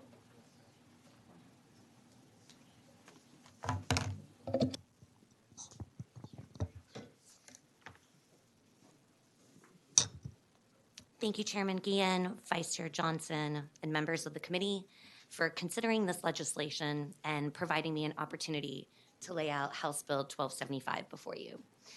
It is the honor of my life to sit before you today to lay out my very first bill, a bill that was brought to me by one of my very own constituents. I'm grateful to be able to work on this piece of legislation with my district neighbor, Representative Matt Shaheen, and I thank Senator Hughes for filing this bill in the Senate. Everyone in this room has some form of government issue ID. Most people probably have a driver's license that they use for a variety of day-to-day tasks. If you're at the grocery store buying a bottle of wine, if you're at the craft store and want to buy a can of spray paint, you could be picking up prescriptions from the pharmacy. These are just a few of the routine things that we all do that requires a photo ID. But it's not always simple for everyone. It's not always easy for our senior citizens. Currently, once a senior is no longer able to drive, they can voluntarily surrender their driver's license, but they will continue to need state-issued identification after leaving the driver's seat. Right now, a senior citizen would need to physically go to the DPS office to surrender their driver's license and secure a non-driver's license photo identification card. Surrendering a driver's license can be emotional, it can be frustrating, it can be logistically challenging, you would need to arrange transportation, and it can take weeks to get a DPS appointment. For someone no longer able to drive, this means they will need to arrange transportation from a family member or a caregiver.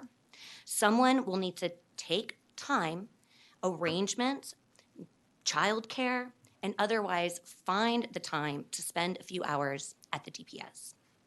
What HB 1275 does, it allows DPS to adopt procedures to allow seniors to apply for a personal identification certificate online or by phone if they voluntarily surrender their driver's license through the DPS prescribed procedures. House Bill 1275 will make this process more efficient and convenient for senior citizens and allow them to age with dignity and maintain a sense of independence. It will alleviate the burden off of their caretakers, many of which are their children, those caught in what we call the sandwich generation. They are caring for their young children at the same time as caring for their aging parents. It will also reduce the wait times at our DPS offices. I would like to take a few seconds to clarify what House Bill 1275 does not do. It does not change the identity verification or security measures required to obtain a driver's license or ID. A senior citizen seeking ID under this bill will still have to meet all eligibility requirements under existing law. They will still have to prove that they are lawfully present and otherwise eligible for a Texas ID. DPS will continue to have discretion over the fines and fees assessed, and they will also have discretion over the procedures and implementation of House Bill 1275. Now, members, I want to be transparent with you. I was in shock when I got the fiscal note late last night on this bill. We were not anticipating this bill to have a cost associated with it, much less what the LBB has determined. I have been working with DPS all day to identify what is driving the cost. We have come to a resolution. I will be introducing a committee sub on this bill that adds clarifying language as it relates to the compliance with federal laws, and the substitute will substantially lower the fiscal implication to the state. Right now, the cost is associated with creating a web portal, and the committee sub will alleviate some of that. Members, this bill is extremely important to me and those in my district, as well as throughout Texas. My constituent brought this bill to me and is here today, all the way from Plano, Texas, to testify before you in this committee. The bill will help seniors all across our state age with dignity and maintain a sense of independence, as well as the caretakers that take care of them. We have some witnesses, including the resource witness from DPS, who can answer any questions. And with that, I thank you for your consideration and reserve my right to close. Members, any questions? Yep. Vice Chair Jarvis Johnson. How are you, Representative Plessa? What you said something about who's eligible to get an ID? Did you say that? Right. I know you were trying to make sure that people were comfortable, but I was. Right. So I just want to make sure that people understand that this does not change how people become eligible for applying for a legal ID. It doesn't change the federal requirements. It doesn't change anything. All this essentially does is it lets our seniors who want to voluntarily give up their driving privileges renew their license for just an ID card, not a driver's license. So they're going to be able to do that online. It's just for senior citizens though, right? Yes. This is just senior citizens? Just 65 and older. 65 and up? Yeah. That want to give up their ID? That for whatever reason are not driving anymore. They do not need a driver's license. They just need an identification card. Right. And so this actually makes it not just easier for our seniors, but the people that are taking care of our seniors. Usually it's their children. And so these children are usually taking care of their aging parents and their kids, right? So they're having to take time from their busy schedules, take time off work, find childcare to help their aging parents get identification. And what this creates is just a streamlined process for that. It's the same thing that when if I get a renewal or whatever, they'll just mail me my renewal, right? Absolutely, sir. It'd And be that, the same thing. and we're going to be using that same web portal, and that's what's going to bring down the cost. Right now, the way that the bill is written, there was a little bit of confusion as to the creation of a new web portal. That will not be needed, and so after working with DPS, we will be reducing that fiscal note. I was shocked. I'm sorry. I'm shocked too. There's a range of 1.8 to 5.5, so that's what I was. And it will be I know under. They already send me my ID whenever I need, whenever I need a renewal or a loss. It just, I go online, they send it right back. So I was a little confused as to why. Yes, fiscal note. Yes, sir. And so after speaking to DPS, we did clarify that, and so we're assuming that the fiscal note will actually be way under 500,000. Members, any other questions? Representative Durazio. Thank you so much for testifying. I like this bill. Thank you. I really like this bill. Do you have a DPS officer you said was going to tell us the process? Yes, Okay. I do have a resource witness here, as well as other constituencies and other people that are testifying in favor of this bill. All right, thank you. Members, any other questions? We'll call you back up. Thank you so much. Chair now calls Mike Taylor. We have you registered as Mike Taylor, representing yourself, testifying in favor of the bill. Is that accurate? That's partially accurate, Chairman. Okay. The other half is I'm one of your Texas silver-haired legislators, and I represent Tarrant County.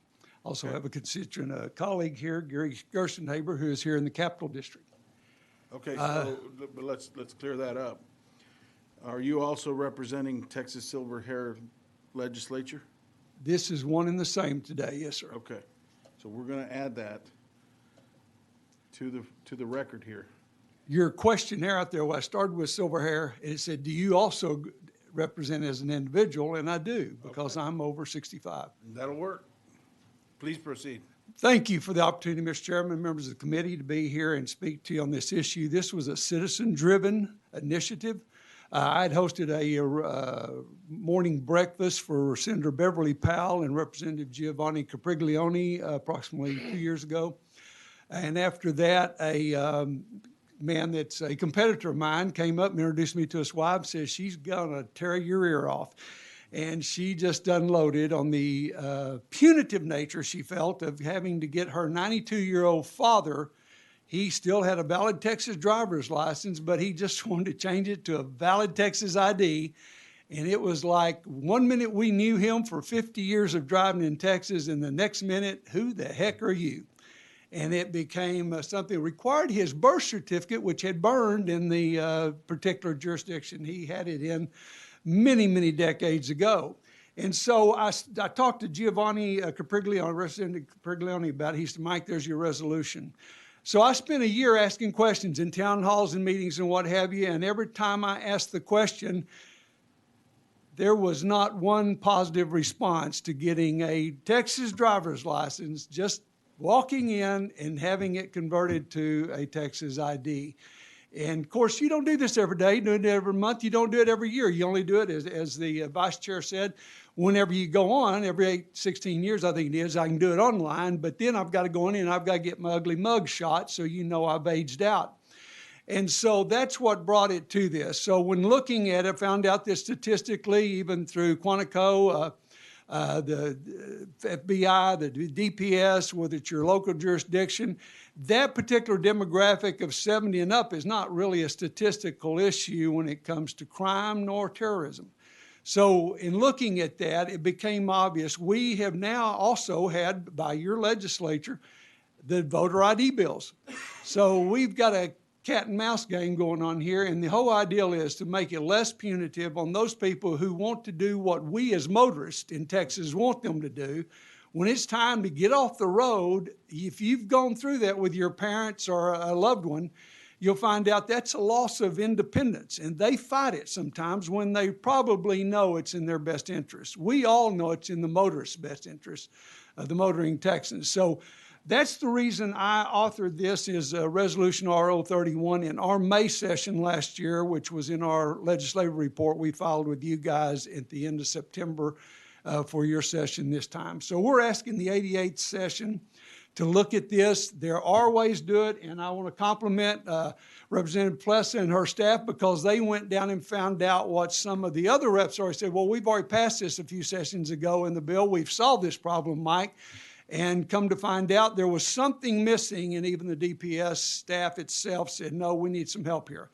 I'm asking you as one of your silvers, and I'm also asking you as one of your citizens to give this strong consideration. We would appreciate your consideration on it and your affirmative vote.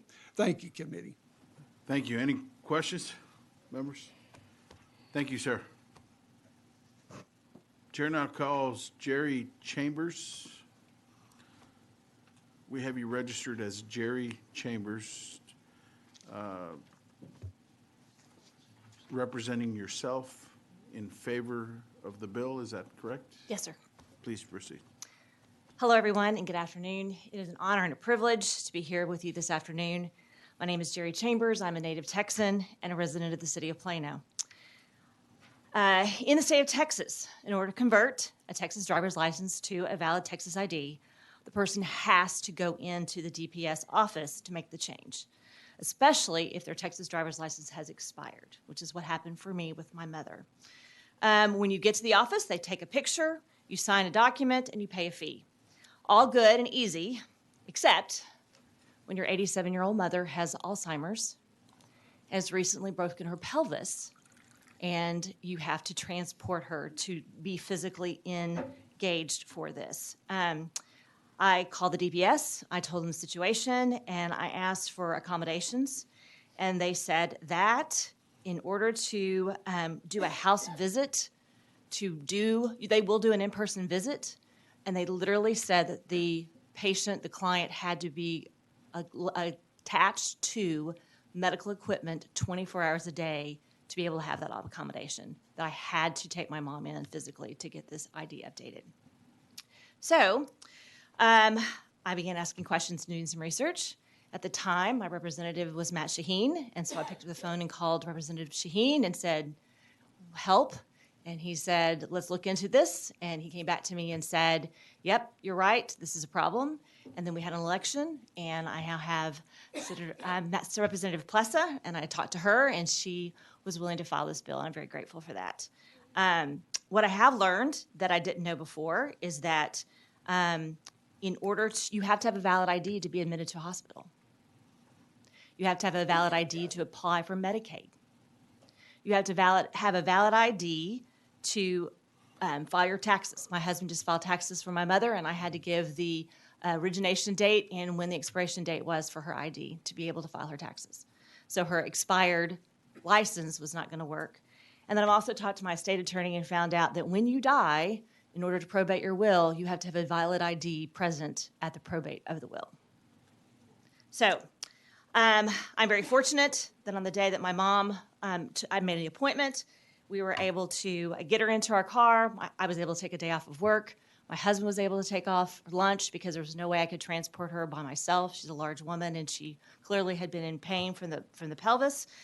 I also had to anticipate what her attitude was going to be. As an Alzheimer's patient, I don't know what kind of mom I'm going to get when I show up at her residential facility to be able to work with her.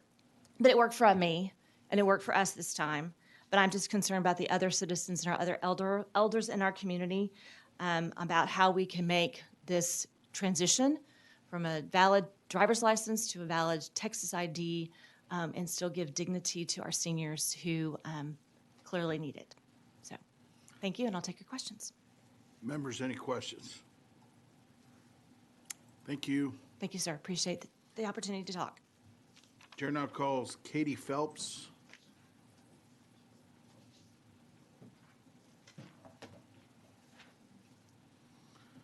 We have you registered as Katie Phelps, representing Uncommon Care, testifying in favor of the bill. Is that correct? Yes. Please Hi. proceed. Thank you guys for having us here today to support this bill.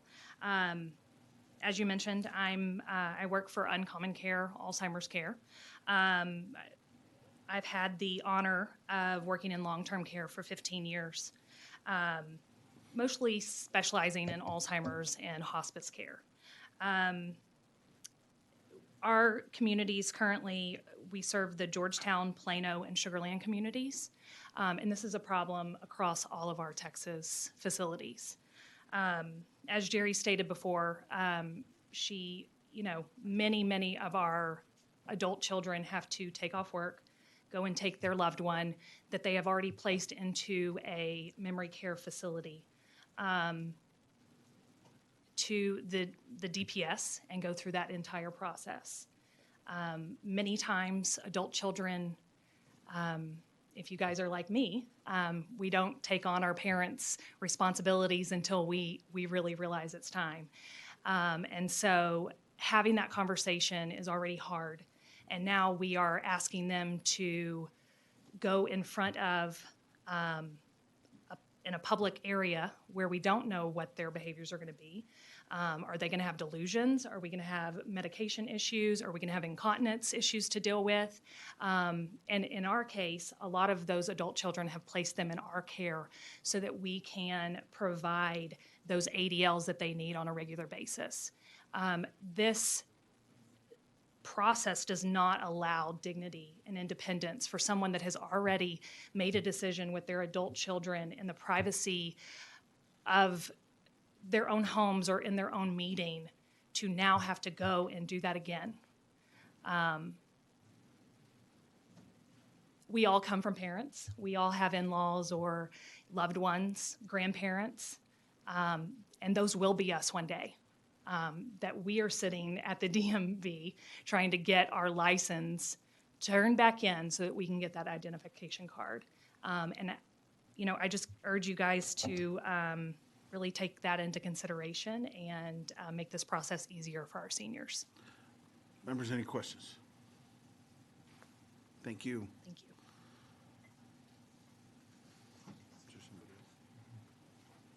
Also from my comment. Chair calls Megan Himes. We have you registered as Megan Himes, representing Uncommon Care, testifying in favor of the bill. Is that correct? Yes, that's correct. Please proceed. I'm so grateful to be here today. I have a close relationship with Jerry as I care for her mother. I've been a nurse for 20 years and work as the administrator at Bader House Memory Care in Plano. And I have witnessed firsthand how difficult it can be for residents with dementia to leave their familiar surroundings and go out in public. Older adults with dementia can often become overstimulated by sounds, crowded areas, and unfamiliar places. In my profession, we bring everything to the dementia resident to prevent this from happening. When a dementia resident becomes overstimulated, they can act out with aggressive behaviors and even try to leave the situation. This is not only a dignity issue, but a safety concern. I recently had a resident being transported by his wife attempt to jump out of the vehicle, which ended up with him being physically aggressive towards his wife, injuring her. Countless times, family members have brought their loved ones with dementia back to the community after being out in public, and they were soiled with incontinence. My father is handicapped due to chronic back issues, and it's very difficult for my mother to take him out of the house in a wheelchair due to his size. Every doctor's appointment presents a challenge just to simply leave the house. Younger generations are now falling into the ranks of the sandwich generation, taking care of their children and their parents at the same time.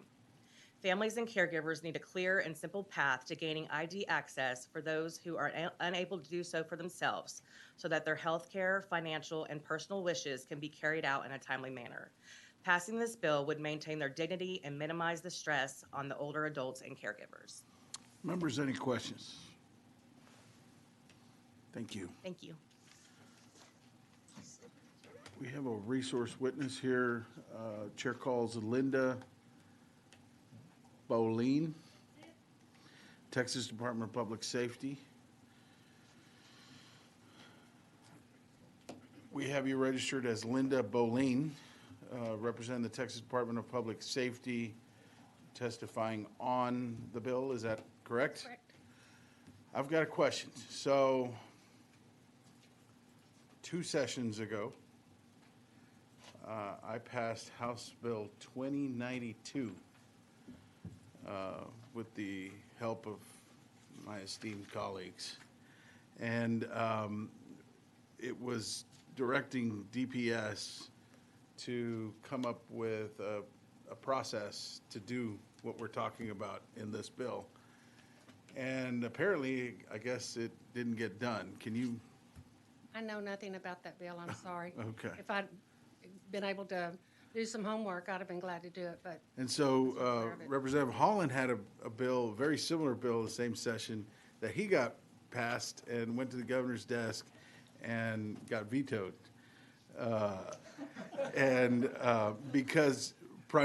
Precisely because of the passage of my bill. And so anyway, to now find out that we still have a problem is, concerning. And so I guess as we go forward with this bill, I want to make sure that this is going to, actually take care of the issue. And so Let's talk about the fiscal note. So obviously, Representative Blessa mentioned that she's talked to you guys about it, and I guess there was a little bit of confusion as to whether a new website or something like that was going to have to be created. Can you talk a little bit about that? Sure. The work that, the programming that we do is through the Department of Information Resources.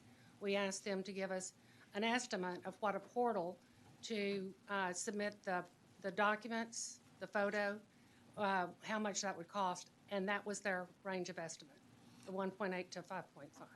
And so if, depending on how the bill is worded, is there a way to go forward with the concept of this bill without having to build a new portal? What we talked about earlier today was eliminating the portal and having a web service to where Real ID compliant individuals who have already been vetted and have all of their documents with their DL, that they could just use those documents and then use the current photo and turn it into an ID or get the ID instead. Okay. Vice Chair Johnson. Thank you. I'm a little confused by the range, because I do know that when I do some work on my house or something like that, they're pushed out. I know there may be a range because prices change. I don't understand how prices can change 3 times the amount, though. I mean, if I go and buy a wood fence, and my God, wood went up, but I get you. by the time you bring me the invoice, it's 3 times the amount. That's a heck of a range. While the Department of Information Resources gives us those estimates, it could depend on, I guess, a Volkswagen model or the Cadillac. And that may be where they're getting, because without knowing all the details of the programming that would need to be done, that's what they offer. Just to simply say, I don't want to use this same picture and send me my ID. Well, with that is what we discussed today, and we wouldn't have to have that portal. And I expect that based off of the web service that we have right now, some of the programming that we've recently done, it would be just probably under $500,000 is what we're estimating. So let's try to do 100,000 to 500,000. Make the number even smaller, so it looks more attractive. How about that? There you go. Because it could be 100,000, We'll talk with to the maximum being 500, but I think it may look better to all of the voting members that, it's just a little small amount. We'll, we'll work with both the author and y'all's office to prepare a sub. But HB 2092 We'll look from a at it. couple of sessions ago Yeah. had 0 fiscal note, and I'd like to try to have that conversation sometime between now and when we move forward about why that one would have a 0 fiscal note and this one would have some kind of a fiscal note. Do we? No, I'm good. Hey, we're good? I just don't understand the fiscal note. Any other questions? Yeah, we'll revisit it. And members, any other questions? Okay, thank you. Thank you. Is there anyone else wishing to testify on, for, or against? Mr. Chairman, I just want to clarify, I am speaking on the record is for the Texas Silver-Haired Legislature. I'm not And just yourself. making a report for them, and myself, but it's primarily, it was a unanimous vote in our session for this. We got you down as representing the Silver-Haired Legislature, and that was, what was your name? I'm Mike Taylor, sir. That was Mike Taylor, yes. Representing the Texas Silver-Haired Legislature and yourself. We do have that correct. All right. Anyone else wishing to testify on, for, or against House Bill 1275? There being none, Chair recognizes Representative Blessa. It's Plesa, not Plesha, right? Or is- Either is fine. Too close. Thank you, members. As many of you already know and have stated, this is a common yet complicated problem with a simple solution, the passage of House Bill 1275. Thank you, Chair Guillen, and members of this committee for considering this bill. Thank you, Vice Chair Johnson, for joint authoring this bill. If there are no further questions, I ask for your vote. Thank you for working with me on the committee sub, and I close. Members, any other questions? All right. Yes, Representative Bowers. Congratulations, Representative Plesa, on laying out your first bill, and I'm glad it was in our committee. I just want to say, you know, with explanation and understanding on the fiscal note, I'm certainly glad to support and we'll be ready to co-author it for sure. Thank you, Representative Bowers. It's an honor to present my first bill in front of your committee. You are one of my mentors, and it was an honor to work for you. Thank you. All right. If there's no objection, House Bill 1275 will be left pending. Is there objection? Chair hears none. House Bill 1275 is left pending. Chair now lays out House Bill 767 and recognizes Chairman Harless to explain the measure. Thank you, Mr. Chairman and members. Last session, the legislature passed House Bill 766, which established a statewide database maintained by DPS and provides for entry and proper notification of any bond conditions imposed on defendants charged with violent crimes. That bill has helped reduce the risk of victims and responding officers by making them aware of any bond conditions imposed on violent offenders upon their release. The offense of stalking was omitted, and this bill seeks to address the absence by including it in the bond condition notification entry into Texas Crime Information Center, TCIC database. By including stalking in the list of offenses covered in the statute, victims would be notified after a defendant is released on bond from jail when conditions of bond are imposed by a magistrate. Knowledge of these conditions would help improve safety of the victim from retaliatory acts and law enforcement's responding to potential situations.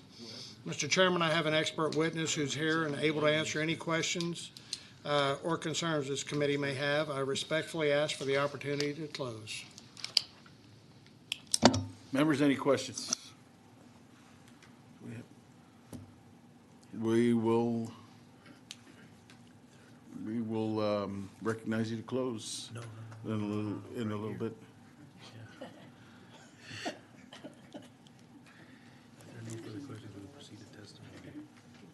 Okay. Chair calls Paige Williams, Dallas County DA's office. We've got you registered as Paige Williams, representing the Dallas County District Attorney's Office, testifying in favor of the bill. Is that correct? That is correct. Please proceed. Thank you. House Bill 767 adds the offense of stalking to the violent offenses in which a magistrate must notify the victim and the sheriff. In other words, putting it into the criminal history so that everyone can see it. Conditions such as these are stay-away orders.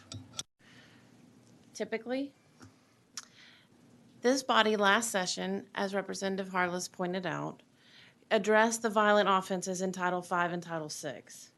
What it did exclude is the offense of stalking, which is found in Title IX under the definition or under the category of offenses against public decency. As many of y'all know, stalking is not a physically violent offense, but it is the continued contact of credible threats of violence to an individual, which leads them to be in fear of bodily injury or death. Threats such as beating someone, killing, burning your house down while you sleep. These are all things that I have seen in cases. Stalking cases are difficult to prove as a prosecutor, but when the violence encompassed in them is no less than an assaultive offense. because stalkers are individuals who just can't stop. They prey on their victims like any other violent offense. These cases are typically ones in which domestic violence has occurred, or what we see the most, our victims are male because they are the new beaux of the woman who previously let go of the first one. And their first beau decided they weren't going to have it. Like I said, oddly enough, most of our victims in stalking are male because of another male not liking them dating their ex. House Bill 767 simply puts everyone on notice. It helps protect the victim. And as Representative Harless pointed out, it helps protect law enforcement when they are called to scenes of offenses like this. Thank you. Members, any questions? Thank you. Thank you. Oh, you, ma'am? Representative Bowers. Thank you, Mr. Chairman. I'm sorry, and I'm sorry, Paige, to call you back like that. But something just struck me. You said that oddly enough, the number of victims is greater in the male population. So, right? Well, I mean, we have victims of both, yes, but what we see in prosecutions of stalking is where a male is stalking another male. Right. Because they're dating the ex. Correct. So is that number greater than your number of female victims? We still have a significant number of females. Mm-hmm. I would say it's if it is, I'd say it's slightly higher, but it is higher. I guess one is still too many, but thank you for that. You know what I mean? One Yes. victim is too many. Thank you. Thank you for that. That's really all I just wanted to know because it just struck me as odd, as you said. It's a very strange dynamic, but that's what we see. Thank you. Members, any other questions? Thank you. Is there anyone else wishing to testify on, for, or against House Bill 767? There being none, Chair recognizes Chairman Harless to close. Thank you, Mr. Chairman. I close and respectfully ask for your favorable consideration. All right. Representative Holland moves that House Bill 767, without amendment, be reported favorably to the full House with the recommendation that it do pass and be printed and be sent to the Committee on General Calendars. Clerk, call the roll. Chair Guillen. Aye. Vice Chair Johnson. Aye. Representative Bowers. Aye. Representative Canales. Representative DeRazio. Representative Goodwin. Aye. Representative Harless. Aye. Representative Holland. Aye. Representative Troxclair. There being 6 ayes, 0 nays, and 0 present not voting, the motion prevails.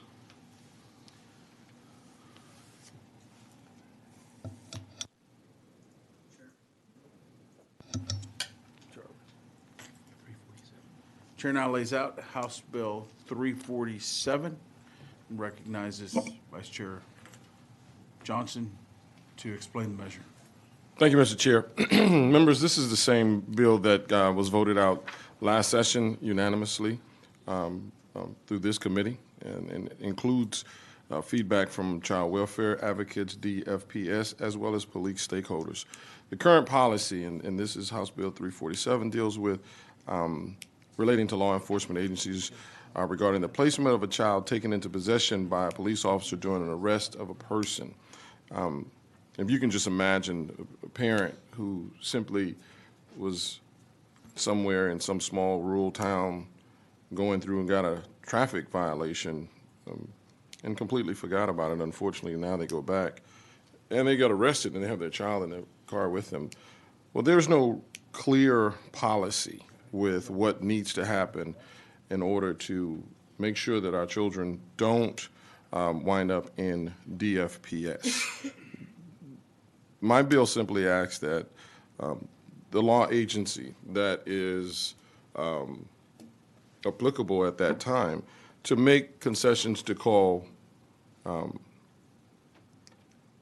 nearest relative or any responsible adult that the parent that is being arrested would be able to come pick the child up. The reason is that we already know that DFPS is overburdened. We know we don't want children being placed in some system simply because a parent had a traffic violation.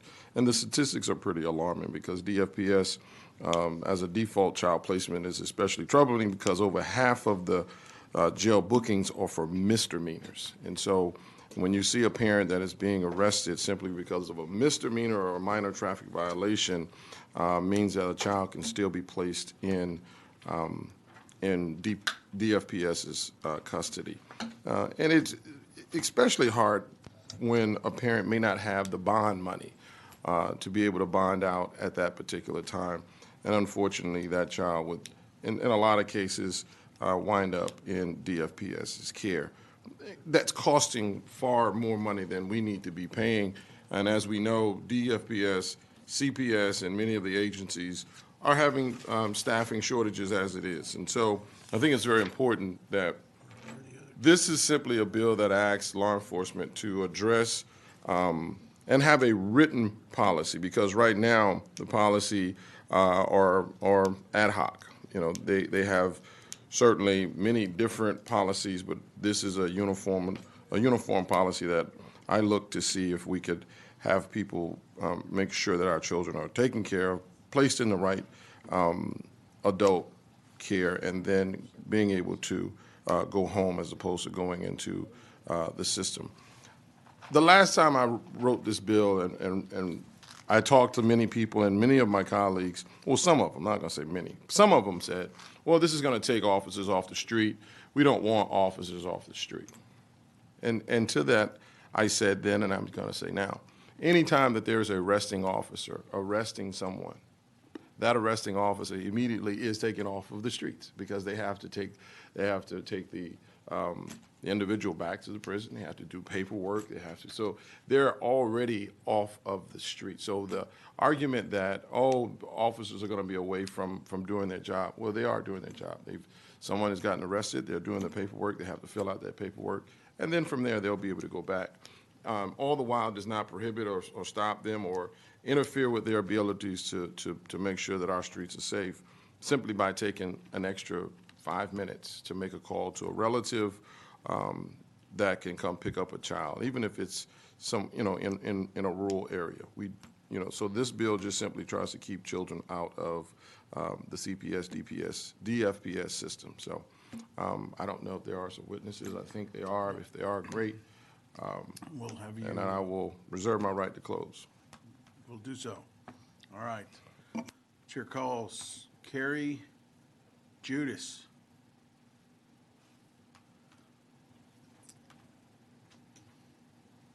We have you registered as Carrie Judas, representing Tex Protects, testifying in favor of the bill. Is that correct? That's correct, Chairman. Is that the correct pronunciation too? Judice is the last Judice. name. Yes. Judice, okay. Please proceed. All right. Good afternoon, Chairman Guillen and members of the committee. Again, my name is Carrie Judice, and I'm actually the Child Protection Policy Manager at Tex Protects, and I am here today to testify in support of House Bill 347. So Tex Protects, for those of you who don't know, is the only statewide advocacy organization in Texas that's focused primarily on the issue of child abuse and neglect prevention in the aftermath and its absence. And we are also proud to be the Texas chapter of Prevent Child Abuse America, and a lead advocacy organization for the Child Protection Roundtable. So one of the main issues that we're really passionate about at Tex Protects is making sure families get connected to the right supports that they need when they need them. Far too often, DFPS is the first call or the default system for so many families when it just shouldn't be. For instance, consistently over the last decade, 4 in 10 calls to the hotline have been instances when a referral in the community is actually what's needed. When abuse or neglect is not involved, the department should not be involved. House Bill 347 would ensure that the department is the last resort when a parent is arrested. It makes sure that other opportunities are sought before getting the department involved. We should not be streamlining calls to the department to their hotline when that is unnecessary. Instead, we as a state should be doing everything in our power to keep families out of the system and to look to family, like relatives, fictive kin, things like that, friends of the family, and supports in the community to keep families together. So thank you, Representative Johnson, for filing this bill, and thank you for the opportunity to provide testimony today. We hope you will support this bill, and I'm available for questions. Members, any questions? Thank you. All right, thank you. Chair calls Kate Murphy.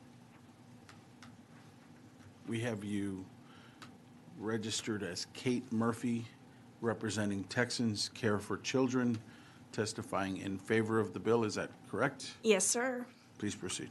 Yes, I'm Kate Murphy. I'm the Director of Child Protection Policy at Texans Care for Children, and we are very grateful to Representative Johnson for his leadership on this issue.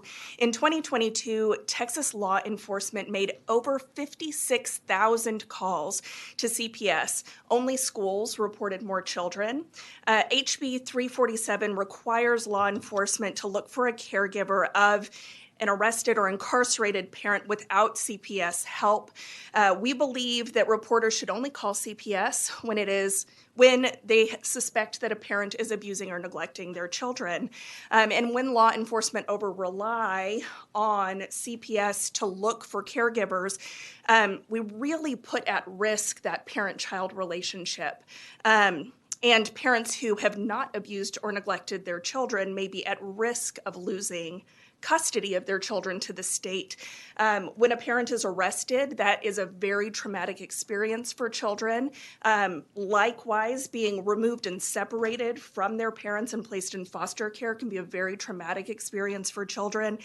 And some kids do experience additional trauma within our foster care system. So it's really important to avoid placing children in foster care and separating them from their family whenever we can do that. Some of the feedback that we provided to Representative Johnson when he was crafting this bill is that during the COVID-19 pandemic, when we were kind of at the peak of hospitalizations, Austin Public Health actually reached out to us asking if CPS was going to be able to help them find placements for kids when parents were hospitalized. And they wouldn't, because no one had abused or neglected their children in that situation. And similar to a hospitalization, arrest and incarceration does not indicate that a person has abused or neglected their child. So we really appreciate that this bill kind of adopts that approach as a model. This doesn't do anything to prevent law enforcement from calling CPS if they do suspect abuse or neglect. And it does leave CPS as a last resort if there isn't a caregiver that is available to find. And to that question about whether we're pulling officers away from their job is to serve and protect. And it is protective of Texas citizens, both the parents and the kids, to make sure that we are not interrupting that relationship when there hasn't been abuse or neglect. That's all I got today, and I'm happy to answer any questions. Members, any questions? Thank you. Chair calls Alicia Castillo. Alicia with a Y. Castillo. And we have you registered as Alicia Castillo, representing Texas Center for Justice and Equity, testifying in favor of the bill. Is that correct? That's correct, yes. Please proceed. Thank you and good afternoon. My name is Alicia Castillo. I'm Director of Policy and Advocacy at Texas Center for Justice and Equity. We're an organization that you all might know as Texas Criminal Justice Coalition. That's how we showed up here for the past 20 years. And I'm testifying in support of the bill because it's smart policy, and it prevents some of the future pain points down the line that we're seeing crop up in a multitude of agencies, not just the criminal justice system, right, but our child serving agencies that have been discussed here. So I won't belabor the point. My colleagues have shared all the data and information that you really need, but as this committee and committees like it start to consider or consistently consider some of those diversion opportunities that are smart and cost effective, this is one of those absolute front end opportunities that we have as a state to prevent trauma and to prevent and scale back mass incarceration and scale back child removal. I'm also a new mom. I have 8-month-old twins at home right now, and I know that I've been pulled over a couple of times, right? And I would hate for that situation to go wrong and my children's father not to be called in that moment. I understand that some police departments are already doing this, right? It just makes sense. So they have those policies in place. This bill would just make it so that everyone develops that policy to do what just makes sense to protect kids and families. Thank you. Members, any questions? Okay. We do have a resource witness from DPS. If we think we need him, doesn't look like it. Okay. Is there anyone else wishing to testify on, for, or against House Bill 347? There being none, Chair recognizes Vice Chair Johnson to close. Thank you, Mr. Chair. Again, under this House Bill 347, law enforcement agencies must adopt written policy, simply to make sure that we go through common sense processes of placing children in safe living arrangements during a parent's arrest. Again, a lot of times these are misdemeanors, and a lot of times these could be simple mistakes that parents have made that they forgot, and unfortunately, they may be somewhere far away from home. And I'm sure you would, as anybody up here would appreciate, the police calling you and saying, look, we had to arrest your significant other, but we got your child and they're safe. Can you come pick them up? You know, as opposed to simply finding out that they didn't get a phone call and, you know, your significant other and your child is still sitting in jail. So I don't think we should ever put a child in those type of situations because it can be very, very, very traumatizing to them. So with that, members, I close and hope that you can give me favorable consideration on this bill. Members, any questions? All right. Which one are we doing? No, this one. Oh, okay, right here. Representative Bowers moves that House Bill 347, without amendment, be reported favorably to the full House with the recommendation that it do pass and be printed and sent to the calendar committee. Clerk, call the roll. Chair Guillen? Aye.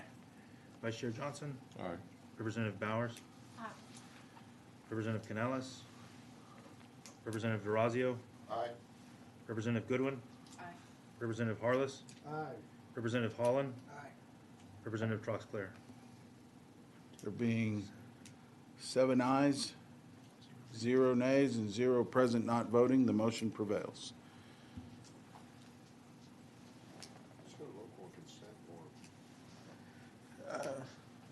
I made an executive decision there to. Yeah, we went to general counsel.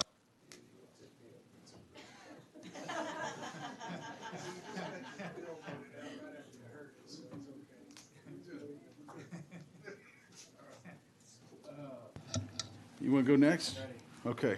Chair lays out House Bill 1675 and recognizes Representative Holland to explain the measure. Thank you, Chairman Guillen. Governor Abbott launched Operation Lone Star in March of 2021 to respond to the rise in illegal immigration, resulting in over 340,000 illegal migrant apprehensions, 21,000 felony charges, and DPS seizure of 356 million lethal doses of fentanyl.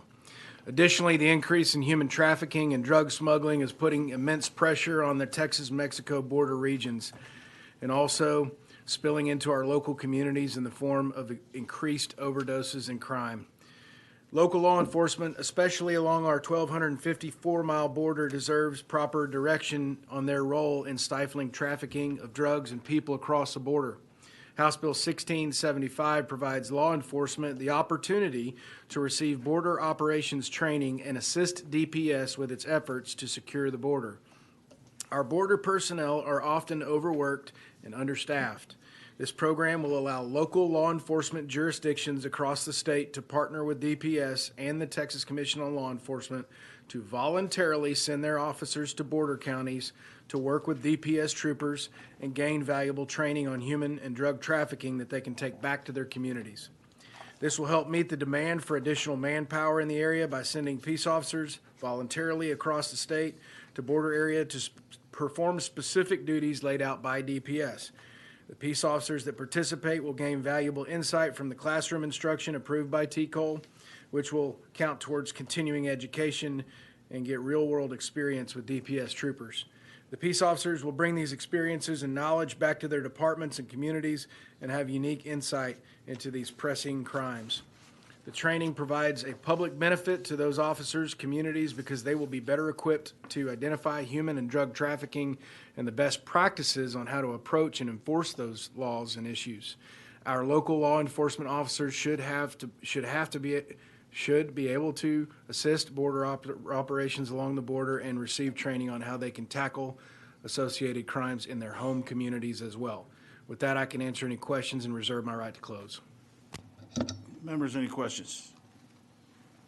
Yes. Representative Goodwin. Thank you, Chairman.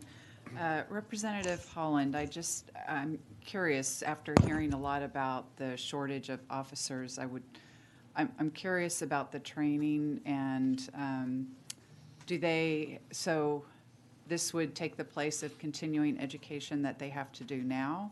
It wouldn't take the place of it. It allows, so there's a 32 hours Texas State Guard training program and an 8-hour Texas-Mexico Border Peace Officer Response Refresher course that are available. So they would be able to use these two courses towards their CE. It wouldn't replace them, and it's completely voluntary. So if, let's say that they wanted a little bit more information for their force on how to deal with these issues, specifically drug and human trafficking, the drug interdiction, the border operations. We're not sending them to the border to police. We're giving them training from DPS officers on the border that are advanced in, and it's a TCOL. You could say it would be an elective course, just like if anybody else, if I'm a real estate broker, I can pick a few courses to take in addition to the required that are taken. These 32 and 8-hour programs that DPS already has and puts on would be available voluntarily to all TCOL peace officers. Okay, so it's voluntary. They choose if they want to take that training. I noticed that there's no fiscal note, so the courses already exist, so there's nothing that needs to be created. That's correct. It's completely fiscal neutral because the departments choosing to send their officers there for this training would either the officer he or her self would take care of that, or the department would take care of the cost of sending them there. So the state would be out nothing. Right, and that was my guess, was that the individual officer would pay for it, because I think the fiscal note also says that there was no cost to the local departments, if I'm not mistaken. In my experience, a licensee is responsible for keeping their license active with the appropriate state agency. Okay, thank you. You bet, thank you. Members, any other questions? Representative Powers. Thank you, Mr. Chairman, and thank you, Representative Holland, for this piece of legislation. Does it increase the number of hours of training that they're already undergoing? It doesn't increase the amount of training. It allows the amount of training. We do have, I believe, a couple of resources here from DPS and TCOL that could help with that. It might be that they take a little bit more than they needed to take. I could be wrong on that, or it might fulfill the exact hours they needed. I'd really like to defer to the resource witnesses on that, but we're not increasing what they have to do, just that they're able to go and take these courses with the DPS officers now. Thank you, and I would appreciate that, Mr. Chairman. Thank you, Representative Holland. I think this is crucial and certainly necessary. Members, any questions? All right. We will have you back up to close. So Chair now calls. Yes, I reserve my right to close and want to hear from the resource witness. The chair calls Charles Maley, South Texas Property Rights Association. We have you down as Charles Maley,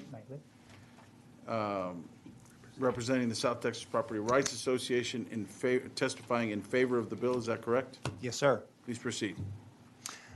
Good afternoon, Chairman Guillen and members. My name is Charles Maley, and I am the Advocacy Director for South Texans Property Rights Association. I'm here this afternoon to testify in favor of House Bill 1675.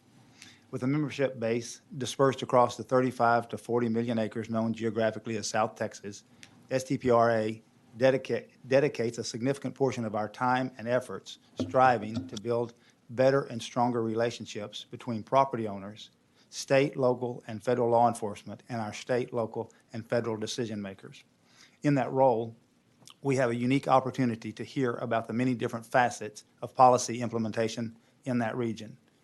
For a number of years now, the state of Texas has taken a strong stance against illegal immigration, drug smuggling, and human trafficking that begin along our southern border, but adversely affect each and every one of Texas' 254 counties. Many policies and procedures have been put in place as a result. As to be expected, there have been some bumps along the road in implementation. Specifically, in relation to House Bill 1675 and its potential benefits, there is more than one local jurisdiction along the border that chooses to take a different approach to public policy than the state. But for those choosing to participate in state-led efforts, there are still operational difficulties. One of the frequent comments we hear from law enforcement is, we're arresting the offenders, but no one is prosecuting them. Or, they're just turning them loose. From prosecutors, we hear they can't seem to get the paperwork right. You can't file someone else's investigation papers, and agency-to-agency handoffs won't work if the arresting agency won't show up at trial. Representative Holland, STPRA believes that this piece of legislation could help mitigate some, if not all, of these types of operational difficulties. While our organization is neither expert in law enforcement nor prosecution, from our perspective, education that fosters cooperation can only be of positive benefit to ongoing efforts to protect Texas and Texans from cartel-related criminal activities. Thank you, and I welcome any questions.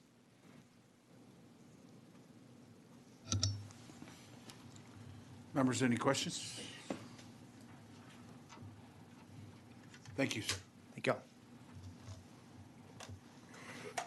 Chair calls Colin Grissom. T. Cole. We have you registered as Colin Grissom, representing the Texas Commission on Law Enforcement, testifying on the bill. Is that correct? That's correct, Mr. Chairman. Please, well, I think Representative Bowers has a question. My question was just, did it increase the number of hours of training that are already in place? I just know in the past we've discussed that, you know, when you're offering new training, does it increase the number of hours they already have before them? Because the bill in its current form doesn't increase a mandate, I think Representative Holland used a good analogy. Is it's elective training. Yes. So the chief, sheriff, constable, or the individual officer is choosing to do that, but there's no mandate. Texas peace officers have to complete 40 hours of training every 2 years. The only legislatively mandated course is a legal update that's required as you change the laws, the federal laws change. So that's normally about 4 of the 40 hours. House Bill 3712 last session said we, TCOL, can mandate up to 16 hours. So if there's a pressing issue that the industry needs, then we can mandate that. But the rest of that is elective on the part of either the licensee or the licensee's appointing agency. Yes, thank you, and I agree with you. I mean, I certainly feel like, you should be a lifelong learner, so I think that extra training I think it's crucial and it's necessary, so thank you. That answers my question. Members, any other questions? Thank you, sir. Is there anyone else wishing to testify on, for, or against House Bill 1675? There being none, Chair recognizes Representative Holland to close. Okay, I think there was a question from another member of the committee. Yes, Representative Goodwin. Thank you. I just am curious because on the witness registration system, it shows that there are 6 against and 4 for.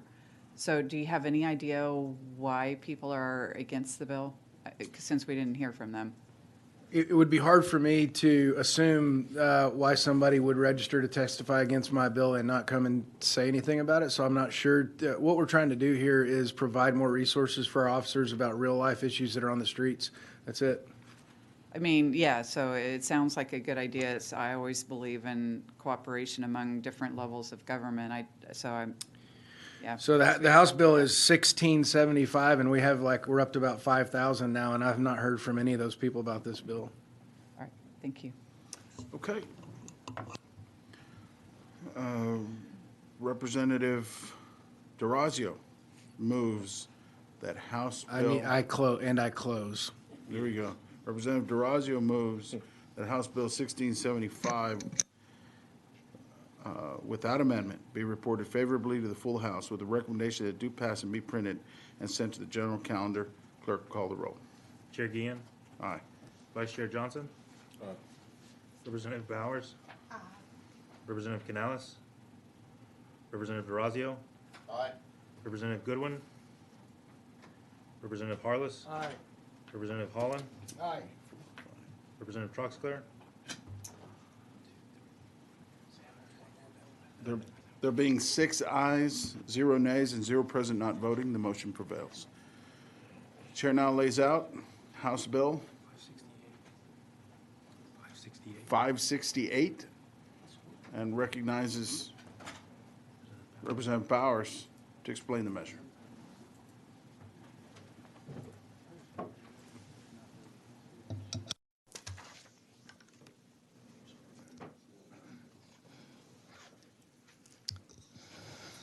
Well, good afternoon. Thank you, Mr. Chairman and Vice Chair Johnson and fellow committee members for the opportunity to lay out House Bill 568 today. I am delighted to have refiled this piece of legislation. It is a bill that I filed my first session, and I'm glad to bring it back in the state that it is now. It went over to the Senate last session. I'm so grateful that the House treated us so well and sent it there, but it came back differently. But I'm glad to present it in the form that it is today. House Bill 568 relates to the education and training for peace officers on interacting with persons with Alzheimer's disease and other dementias.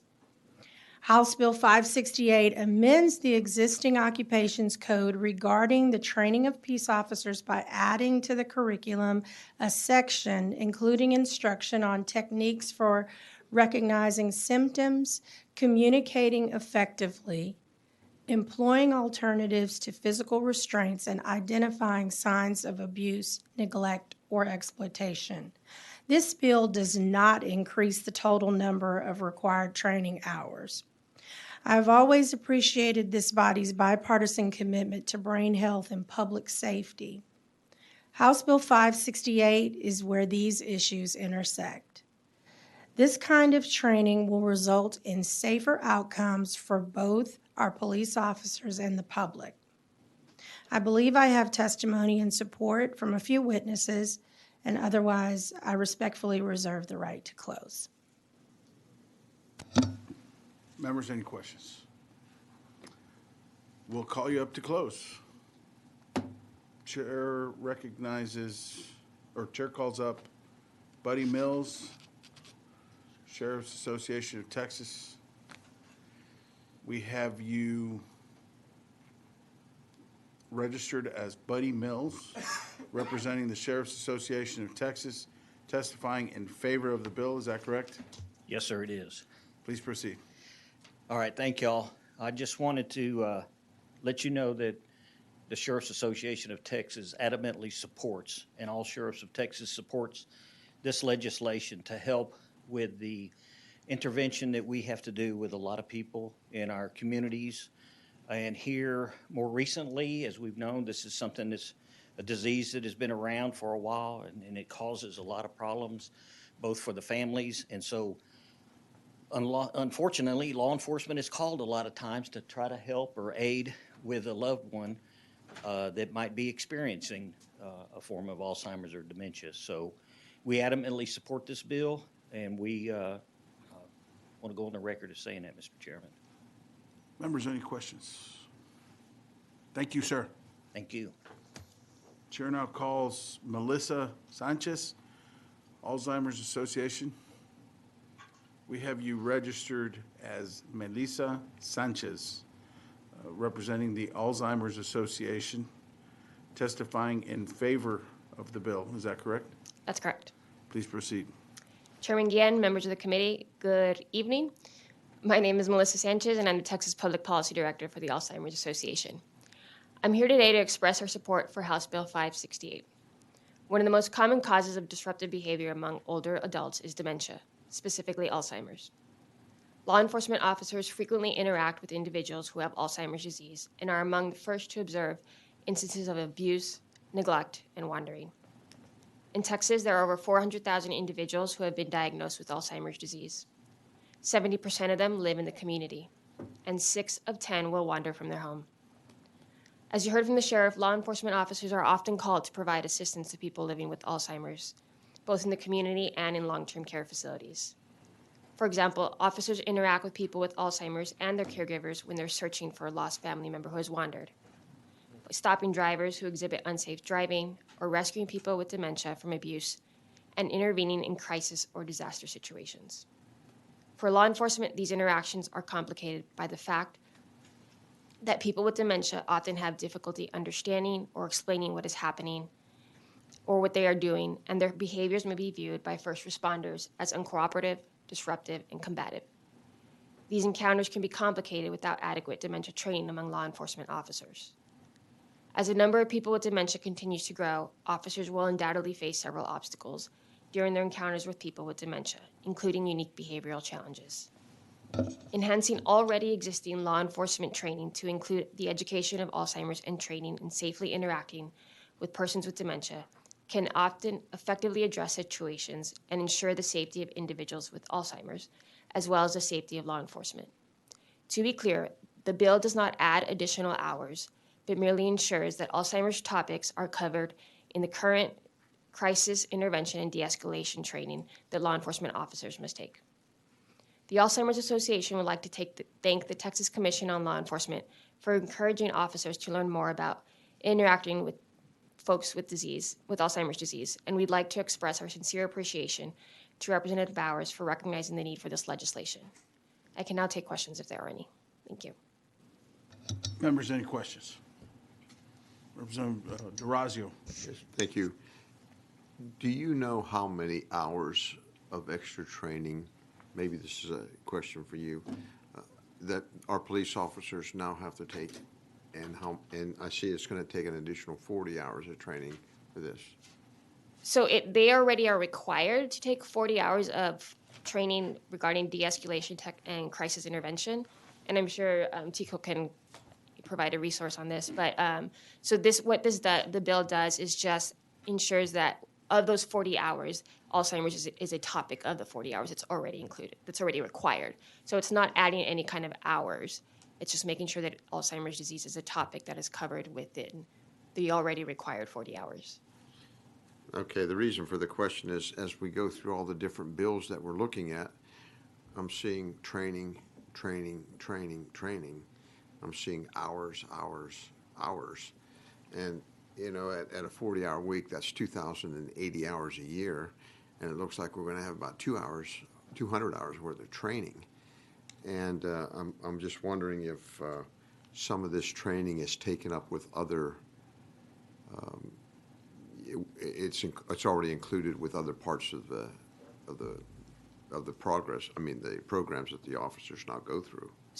So to my knowledge, and again, the Texas Commissioner on Law Enforcement can correct me, but there are pieces of, in the 40-hour required training, there already are pieces of Alzheimer's. And so what this bill is doing is ensuring that it's enhancing those pieces of the training that deal with Alzheimer's to ensure that they cover, interacting with de-escalation tactics, instead of just talking about the disease in general, that it's talking about how to communicate with somebody, how to approach somebody, to safely de-escalate that situation.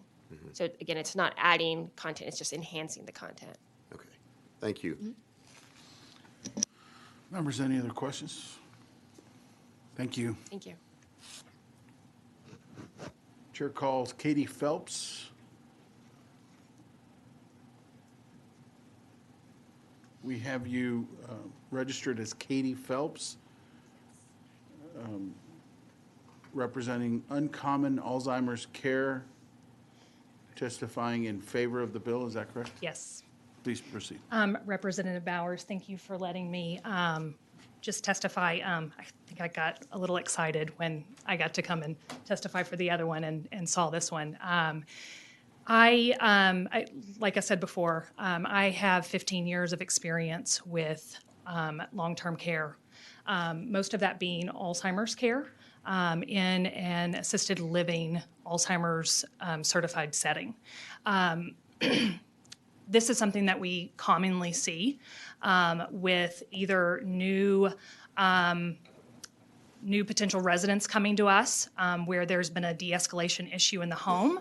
I've had personal references of residents that during a struggle, the Alzheimer's resident had a broken wrist due to just kind of a struggle. And I think about how awful that officer must felt, that this woman with this brain disease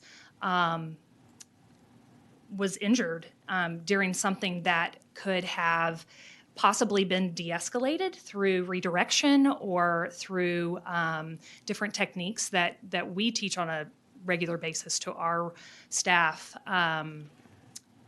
And it definitely could have, I just think about their outcome. And then also when we have silver alerts and we have seniors that go missing because of their cognitive impairment, the knowledge of understanding the disease process could hopefully help find those people in a more timely manner. I know the Alzheimer's Association, she just testified that 400,000 Texans are currently living with Alzheimer's disease. I don't know the Texan statistic, but in America, it's 6 million. And by 2050, that will be 3 times the amount. This is not a problem that is going away, and this is a problem that our peace officers are going to come into contact with time and time again, not just in homes, but this is going to be in hospitals, this is going to be in long-term care facilities, nursing homes, and in our communities. So I really appreciate Representative Bowers for putting this bill up for consideration. Thank you all for your time. Members, any questions? Thank you. Thank you. Chair calls Cullen Grissom, Texas Commission of Law Enforcement.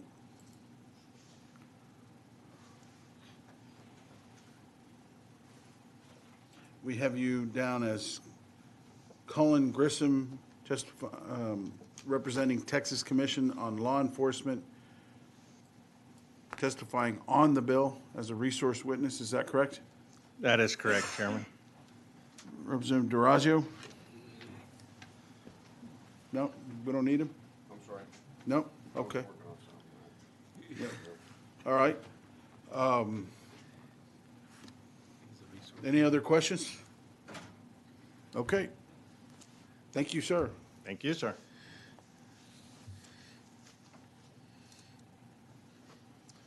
Is there anyone else wishing to testify on, for, or against House Bill 568? There being none, Chair recognizes Representative Bowers to close. Thank you, Chairman Guillen, and fellow members. Thank you again for allowing me the opportunity to share this bill with you. Representative DeRazio, if you have questions, I would be glad to talk with you on the floor in your office and see what I can share. This bill has come a long way. We did talk about, over the last 3 sessions, we've talked about not wanting to increase the number of hours. So I just think that the focus will be sharpened when it comes to patients that suffer with Alzheimer's and other dementias. Sure.